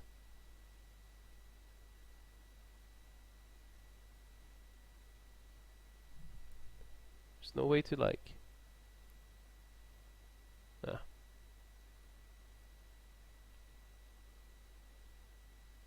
Do you guys want that there? So there we go. It's there now. Just so you guys see what I'm doing. So I want to go over there and then I'm going to go outbound, okay? And once we're outbound, we're going to continue. We're going to stay at 3,000 feet. We're going to stay at 3,000 feet, which is right here. 3,000. We're going to keep going inbound here, outbound, maintaining 3,000. We're going to capture the glide slope at 3,000 feet. Alright, so that's what we're doing. If you got annoyed at HC ground crew, Tom the plane pilot, go check out the previous stream. It was with me and Pilot Maria. The heading will be 073. The track will be, absolutely. So we need to correct that for the wind as well. We need to correct that. So let's see. Are we getting closer? Oh, you see the locator? You see that? You see that in the B? How it's swinging around? So there we go. So make a left turn. Make a left turn. 073 initially. And once we're there, then we need to adjust it. Adjust it for the wind. Okay, so we want to fly. Now, this is heading up. I would actually prefer it to be track, but you know, you cannot win all of them. So the wind is actually pushing us away, so we should be like here somewhere. See, I should actually be somewhere like this. Because you see how the crosswind is, if I were to fly a heading 073, the airplane will move away. It will fly away from that track I want to maintain. So something like this is perfect. Now we're going to fly this. We're going to fly this heading until we're at, you see that 10 point, it's hard to see, but it says 10.6 right there. So once we're at 10.6 miles, we're going to turn inbound. Okay, 10.6, that's what we're looking for. That's what we're looking for. And you have the VR. You have the VR down, down here, guys. Down here is the VR. And you also have it up there. So, but this is what I'm looking at. This is what I'm looking at, and now we can go ahead and slow down. So let's go ahead and extend flaps 1 and flaps 2 and flaps 5. Bring the flaps to 5 speed. Because now we're in the procedure, I would like to slow down. What is this middle so MM stands for middle marker. It's just a marker. So let's go ahead and pause the sim because, and I'll bring this up. Middle marker is this one right there. That's the auto marker, and that's the middle marker. It's just a beacon, which will then display in your primary flight display. The auto marker is blue, and then you have the middle marker, which is yellow, I think. And they will just tell you your position. You could use those to cross-check your altitude. So if you look at our plate here, we need to be at the auto marker at 1430. Okay, 1430 at the auto marker. It's just another way of finding out where you are. So that's what that means. Also, CDA 3D Live, that's the guy I was talking about. That's the guy that does some really nice scenic flights. So check him out. Alright, let's unpause and let's keep flying. So we're at 6.1 miles. We're looking for 10.6. Trinidad, the best streamer ever. Man, you're so nice. Shirley Sea Monkey, bro.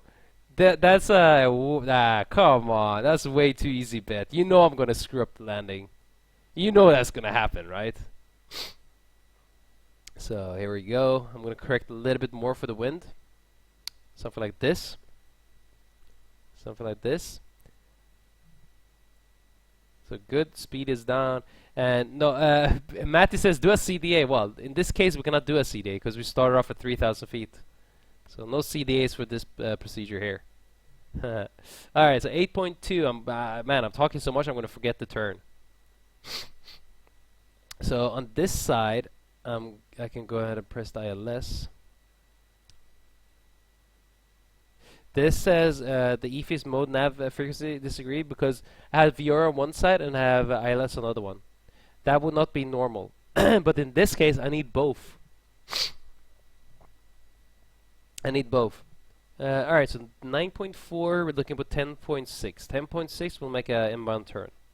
And I'm just going to set the runway heading, and then once we're at the runway heading, I'm going to adjust it.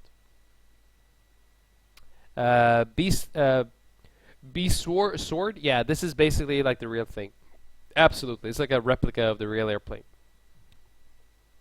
All the systems work and is really spot on. If you can fly this, you can fly the real airplane. Let's put it that way. And now we're looking for 272. That's our inbound course. I'll put 272 there, but then remember, I have to correct for the wind, right?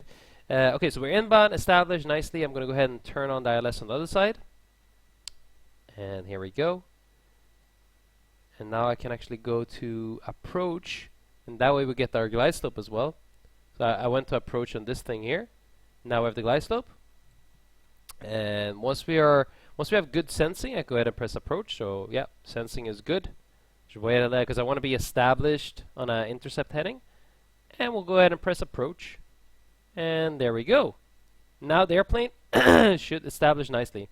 I'm going to correct a little bit for the wind. Wind shear. Hey! Wind shear. Oh, excuse me. Matty, thanks for the entertaining and informative stream. Matty, man, thank you so much. That means the world to me. What happened? What happened now?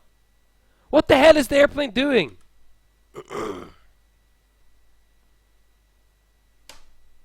What the hell is the airplane doing? Matty, I apologize, man.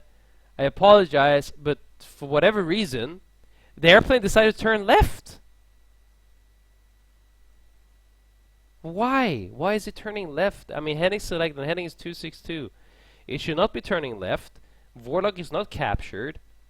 This is, again, PMDG. I don't know. You guys love PMDG. I'm starting to hate this thing.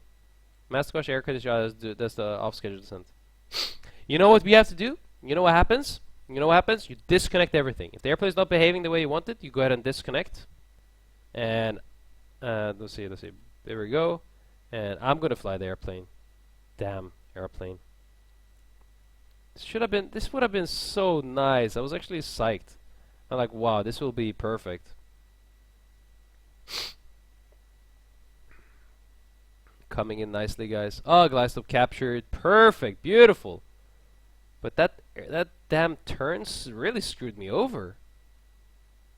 I think what happened was that the autopilot in the PMDG decided to capture and make like a 90-degree turn or something towards the damn localizer. But it did so before actually showing captured on the damn flight FMA. Alright, so I'm gonna go ahead and go autopilot. Come. Oh, there we go. Approach. Yeah, there we go. Awesome. Yeah, I think that's what happened. And that's it. We're established. So, let's see. Can I do something? I'm gonna show you guys. Oh, this was. Okay, I'm gonna land first. I will land first, and then I will show you. When you fly, how many flights do you do? You sample. Yeah, absolutely. Charatage. That's exactly what we do. So we fly, for example, fly to Eindhoven and come back. And that'll be the day. Or like today, we'll fly to Niederrhein and back, and that'll be the day. Absolutely. So that's how you do it. So let's go ahead and go gear down, flap 15. And let's do our landing checklist. Continuous, check our recall, master caution, air conditioning associated. Let's go auto brake 3, arm the speed brake. Looking good. Do you recommend David Clarkson? I don't actually know those, Commander. Don't know. Maybe we should select some VRF speeds, huh? Maybe that'll help us out. Bring the speed back, and then we'll go 25 and 30. And now, if you're new to the stream, guys, I don't know how to land the airplane. No joke. I don't actually know how to land the damn airplane. So I'll disconnect the auto throttle. I will disconnect the autopilot. And I'm going to be flying the airplane. But trust me, I don't actually know how to land this airplane in the simulator. If I turn on the audio, is this too loud for you guys? I should have asked, like... Okay, looking good. Looking good, looking good. Slightly low, correcting, a little bit off the localizer. Speed is coming back nicely.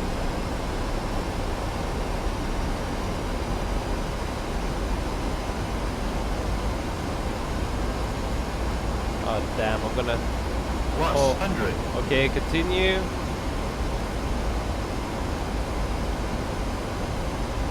Minimums. Land. Oh my god! I'm getting scared. 50, 40, 30, 20, 10. Ah, damn it! There we go. There we go.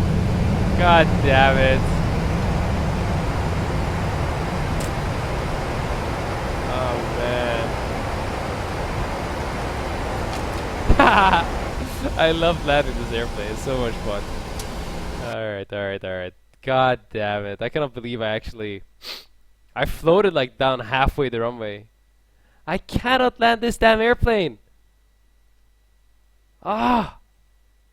So hard. So hard. Alright, alright, so let's see.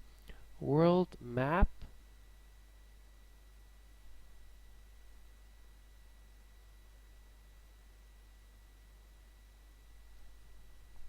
Alright, so, want to capture.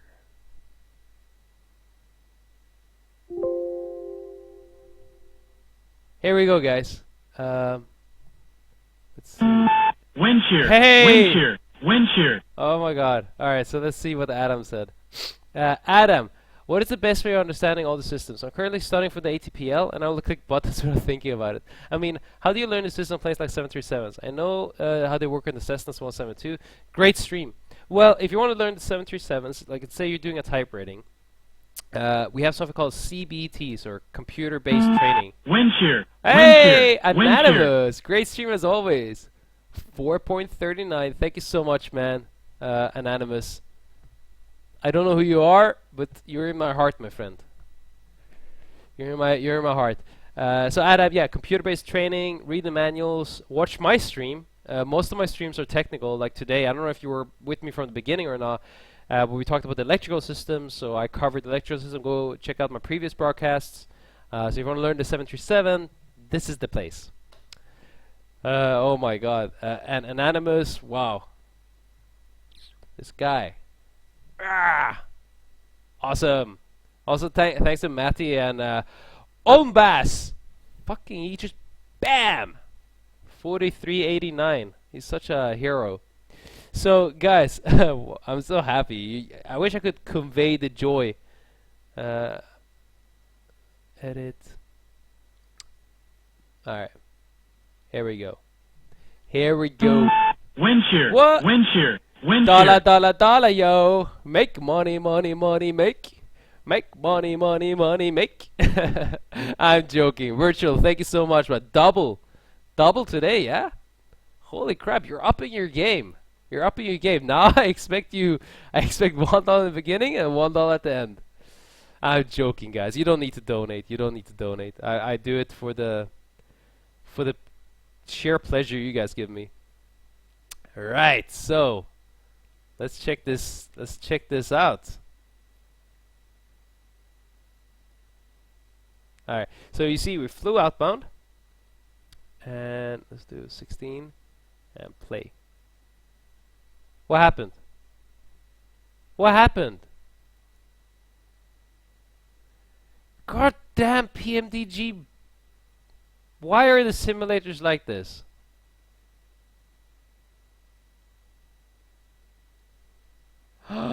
No, it didn't. Alright, there we go. Okay, it's back. I thought it just cleared everything. Wind shear. Wind shear. Hey, Wind shear. Flexible! Sorry, couldn't fix your snag. Here's my money compensation. Flexible! Thank you so much, man. I appreciate it. Flexible is he's the guy. If technical questions, go to this guy. Wow, what a hero, man. Flexible. What a hero. Thank you so much, man. Wow, you guys are... You don't need to donate, guys. Wind What? shear. Wind shear. No Wind way! UK Dan 86 incoming! Thanks for asking me questions today. UK Dan, my pleasure. My pleasure. You guys that have been in my stream, you know that my stream is all about you guys asking questions, me answering them. Hopefully I'll answer them correctly and, you know, to your satisfaction. If not, not good, huh? Not good, my friend. Not good. I'm trying to show you guys what we actually did, but can you get rid of all the airspaces? Get rid of... But I want to see those, but I don't want to see the name of them. Okay, here we go. That's the MDB, right? So if I press 16, I want to press play, right? Why does it crash the damn thing when I do that?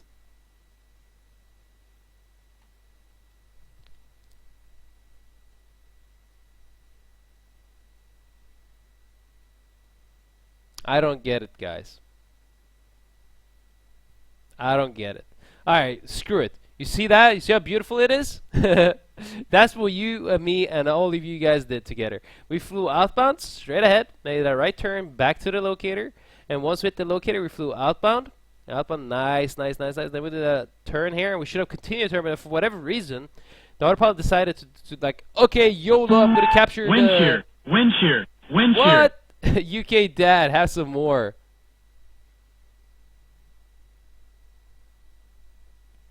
Thanks, Dan. Seriously, thank you so much, man. Thank you so much. Thank you so much, man. I appreciate it. Am I doing something wrong? I'm pressing that thing. It says, click to observe the playback of your flight. I press that thing and it just shuts it down. It just turns it off. The hell?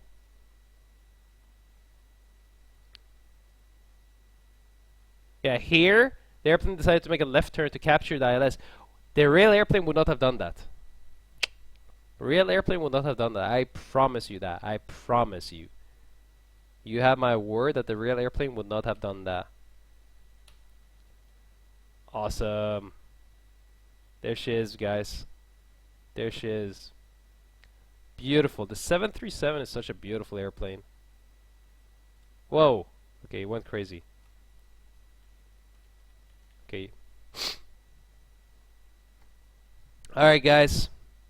So, hopefully today, if you've learned a lot about the electrical systems, even I learned something today, because that failure was not as I suspected it to be. I thought we should have been able to regain some of the systems, but the failure that happened on the PMDG, it actually failed. It actually simulated that the whole thing just failed unrecoverably, even though we tried to use the battery to replace the AC power bus, the standby. It didn't work. So it was really interesting even for me, because then we spent some time with some interaction. Some of you guys came with some great suggestions, and together we kind of figured it out in the end. But that was going way above and beyond what you're supposed to do as a pilot, because as a pilot you should have done exactly what we did. We did the checklist, airplane is safe, everything is happy, you continue your flight. But then we went a step further and we tried to understand the underlying cause and why, and this is what I think makes a great pilot. This is what makes a great pilot. They don't settle at mediocrity, you know, or however you pronounce that. Like, don't be a, you know, why settle? Why settle?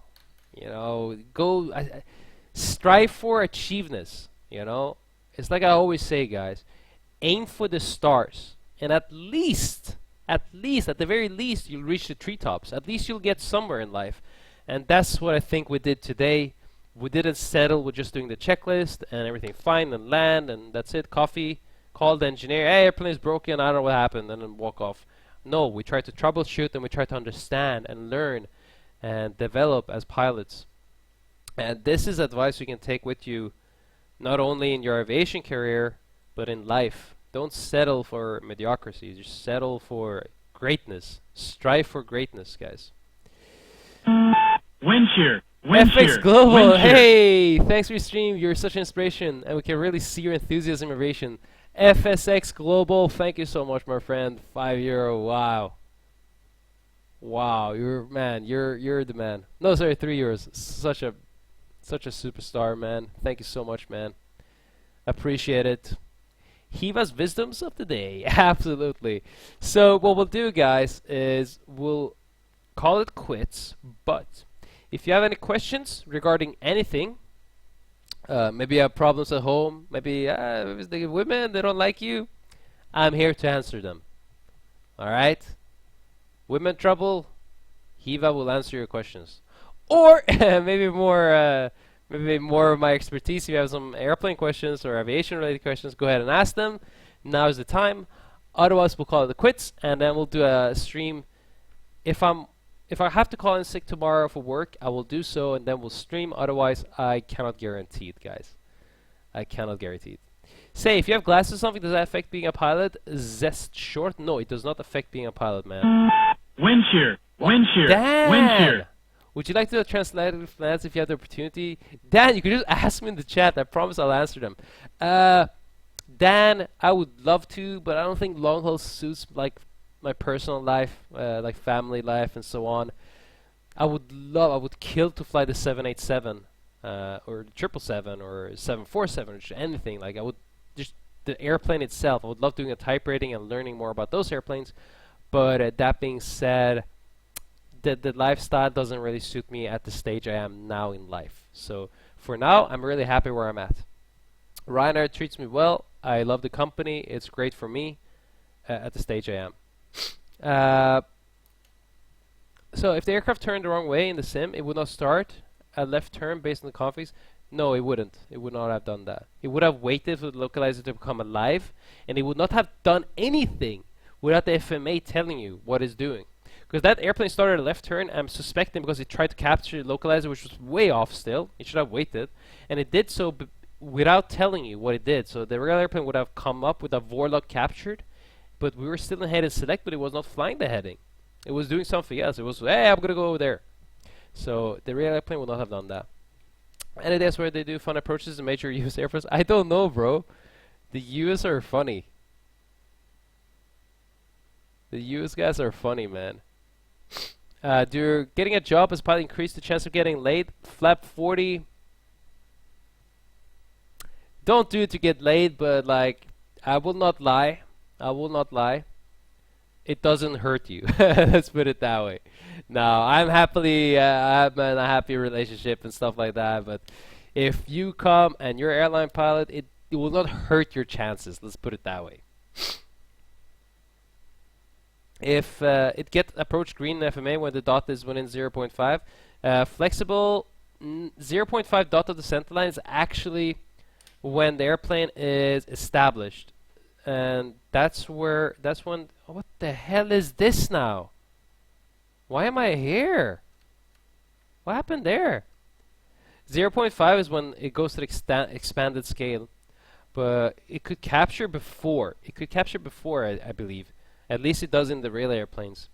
But it will not capture without the Vorlog being shown in the FMA. It will not start a turn without the FMA telling you what it's doing.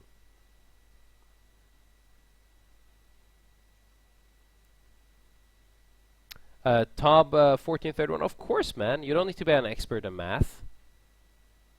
No. You don't have to be good at math. It doesn't hurt to be good at math, but no, absolutely not.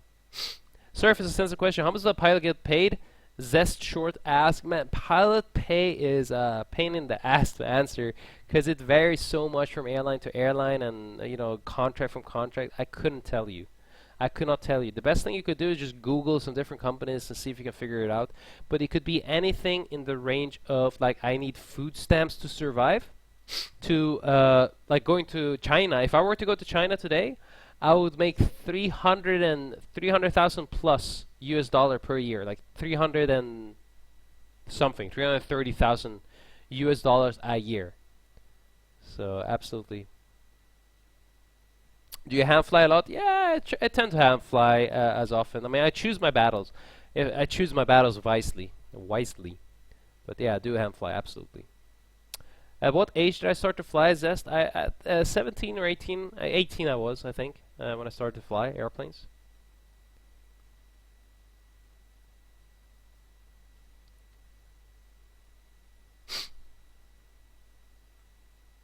Can you choose where you want to fly? I mean, you can apply for bases and stuff. Yeah. Absolutely. Droppable students. China, not good. But that's why they pay you so much, because they need pilots. They throw money to get pilots, because people don't want to go there. And if you throw enough money, people will go there. They don't care how bad it is. How long did it take you to get your first job? Argue repair. Strepsil, by the way. No drugs, no candy, it's Strepsil. Wind shear, wind shear, wind shear. UK, damn, what the hell, man? Oh my god, what a hero. What a fucking hero, this guy. My man. UK Dan, thank you so much, bro. Last one, $2. Bam! Kablam! He's my man. Dan, thank you so much, Dan. I appreciate it. It was a great stream, guys. It really was. And thank you also for everybody that joined me yesterday. I had so much fun yesterday. No, it was yesterday before with Maria. So much fun, guys. So much fun. Oh, that's not it. Why doesn't people want to fly in China? I don't think it's as nice as Europe. They're far away from home, and you know, I don't know. But apparently, people don't want to go there. Flyman, have you ever been to Riga? Absolutely, I have. And every time I go to Riga, I sleep in the what's it called? Marsk Hotel? Is it Marsk? The one next to the highway. There's like a highway, and there's two sides. There's like a damn gas stop. Rig is really nice, but it's like in the middle of nowhere. Marche! Marche, absolutely. Flexible. In Marche. Yes, we did. I remember. Flexible. And last time I said the wrong name as well, and then Flexible corrected me that time as well. Marche. Lawrence, what's the worst company in your opinion to become pilot? I don't know, man. I don't know. How many flight hours need to apply for an airline? Ryan, I will take you as soon as you have the licenses.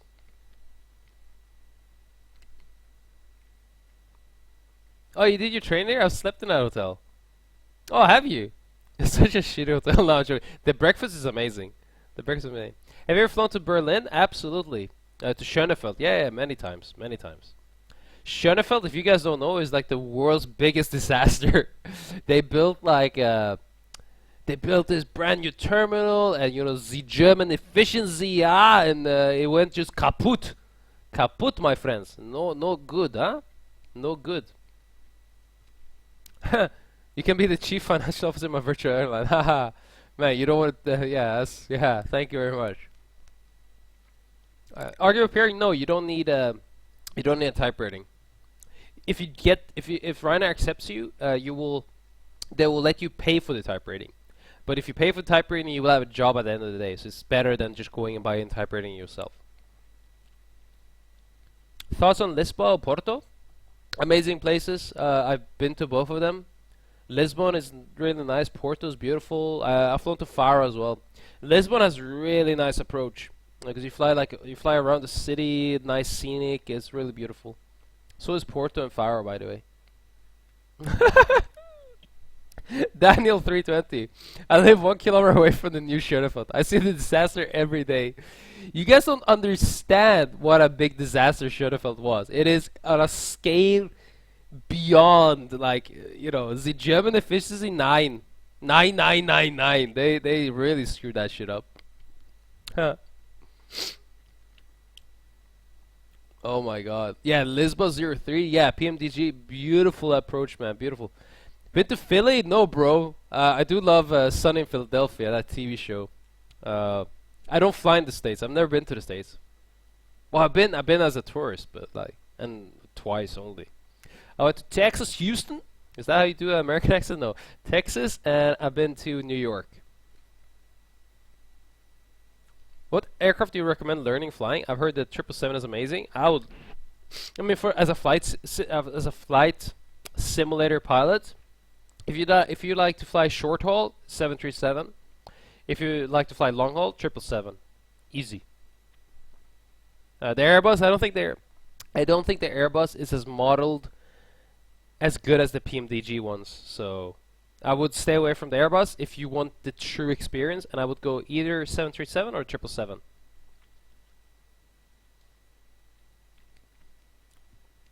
Chief, I live in Texas. That was a pretty good one. That's like a Texan accent. I don't know what Texan is. You know, like, howdy y'all. You know, howdy y'all. Y'all. I'm gonna have myself a barbecue, man. Barbecue. Barbecue. Is that? Oh man, I don't know how to do an American accent. What's up, y'all?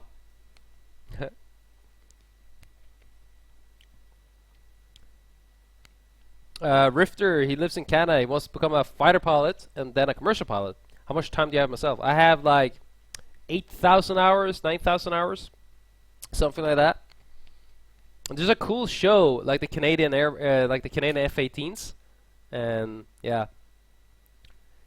Question: can you please show us again how you change under position at the waypoint CDU when your route looks strange? Absolutely, my friend. For you, anything. Go here to your CDU, And take whatever waypoint you want. I don't have any, but take one. Echo that later. Then you put in 3 digits. Those 3 digits are your radial. So look, you can look at this one right here. So you see that way is 270. This is 180. This is 00. This is, for example, this is 030. And then, for example, you want to go 030 from this waypoint, this way. Put 300, make a slash, and then put the distance. So that's you want to go outbound to between here. That's about 7. Put 7 and put that on top. Now, this doesn't work. I don't know. I think it's because I need to set up the... Alright. It would have worked if I had set up the FMC. So then this is the way to do it. Take a waypoint, whichever waypoint you want. The 3 first digits is your radial. Then make a slash, and everything after has a distance away from that radial. Argument here, is the radial the same thing as heading? No. Heading is where the nose is pointed. A radial is actually like a line, like an imaginary line from a waypoint. So imagine this Fanta is our beacon. There are 360 of these spikes, so this pen will be a spike. 360 of those around them, and that's a radial. Okay, it's not the same as a heading.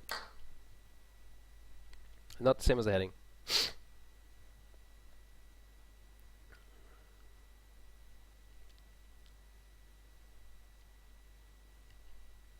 Can you give some advice?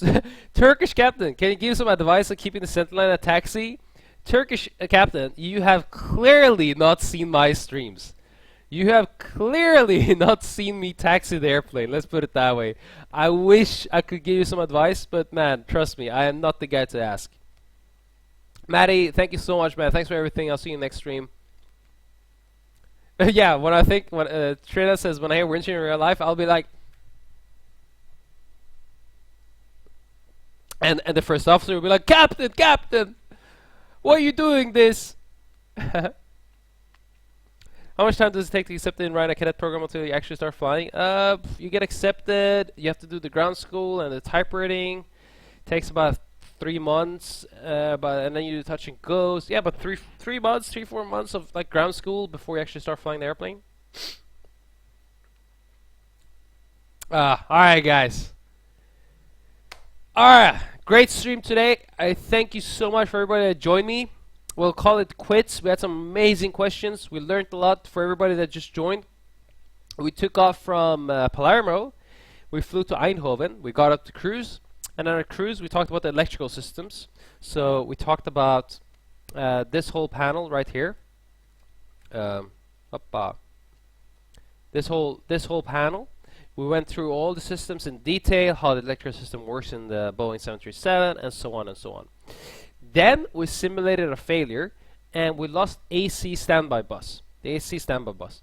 And then we troubleshot the problem, and we learned a lot doing that. So that was really amazing, and I had a great fun doing that. And then we landed. Then the sim crashed for whatever reason, you know, PMDG being, P3D being P3D, so that crashed. Then we repositioned at our arrival airfield anyway, because I didn't want to do the whole flight again. Then we took off, and we did a raw data arrival. So we didn't use FMC, no LNAV, no VNAV, no map, no nothing. We took off straight ahead. And then we used our NDB, our needle, tracked towards the needle, and then we flew outbound on the 063, was it? Yeah, 073. Then we turned inbound, and we captured ILS really nicely. Really nicely. Fly Lufthansa. That I should make a MooBot command for that thing. What's the thing? I'll just answer, like that's it. Guys, if you want to watch this stream, I'm gonna upload this to YouTube. I think that's like a new thing I'm gonna start. I've started like since a few streams ago. So this one will be uploaded. The title will be Electrical Systems. Go ahead and check that out on YouTube, but it will also be available on Twitch. So if you want to see what next stream is, it will be on Twitter. I always announce my streams the day before or the same day on Twitter. Next stream will be a technical stream as well. We'll go ahead and cover one of the technical systems of the 737. We've done all of this. We have done this. We might do the fuel system again because I want to get those uploaded to, excuse me, I want to get those uploaded to YouTube. And the hydraulics we need to do. And we need to do a lot of things. And in the future, guys, once we're happy with the 737, we've done all the flights. Also, I will be doing normal flights as well. But once we're happy, we're gonna go ahead and do maybe take off in like a Cessna or a Diamond or like a Twin Star, and we're gonna be talking about the basics of flying. Okay, all the basics, because a lot of the guys that fly the flight simulators, they're really good, you know, with how to fly the flight simulator, like the PMDG. They will know, okay, I need to press LNAV, VNAV, FMC, set up everything. But maybe if you want to learn the fundamentals, maybe I'll go ahead and do a few streams on that as well. So we'll take off just like we did today. Today was like a sneak preview. We'll go ahead and we'll take off raw data. We'll show you how to entry the holes, the different entries and holes and all the procedures and stuff like that. And then you'll be able to confidently go into your PMDG 737, and even if you have dual FMC failure, man, it'll be like nothing. It'll be like nothing for you. So again, thank you so much, guys. Thank you, everybody. And let's see, did I miss somebody? Arton, thank you so much. Narrow Extreme, I need to go to bed now. See you once again. Thank you so much, man. Good night. Flyer Thought, been lurking here. Oh, man, thank you so much. Oh, Flyer Thought, that is so kind of you. Eyeball, no way. Did you really? Did you really? Quick questions about flying lessons. Was the cost ever issue? Of course it was, man. It was really expensive, but in the end it was worth it. And yeah, we might use the Cessna 182 that CDA 3D has. Absolutely. Alright, guys, until next stream will be a technical stream. I will figure out what to do. And then in a week, Maria will be back, Pilot Maria, and then we'll do a giveaway. So we'll do a giveaway. We'll try. I cannot promise you, but we'll do one giveaway every time Pilot Maria is on the stream. And every time Pilot Maria is on the stream, we'll do like a normal flight, and we'll be arguing and stuff like that. Ladies and gentlemen, thank you for joining me today, and I hope to see you on the next stream again. Ciao!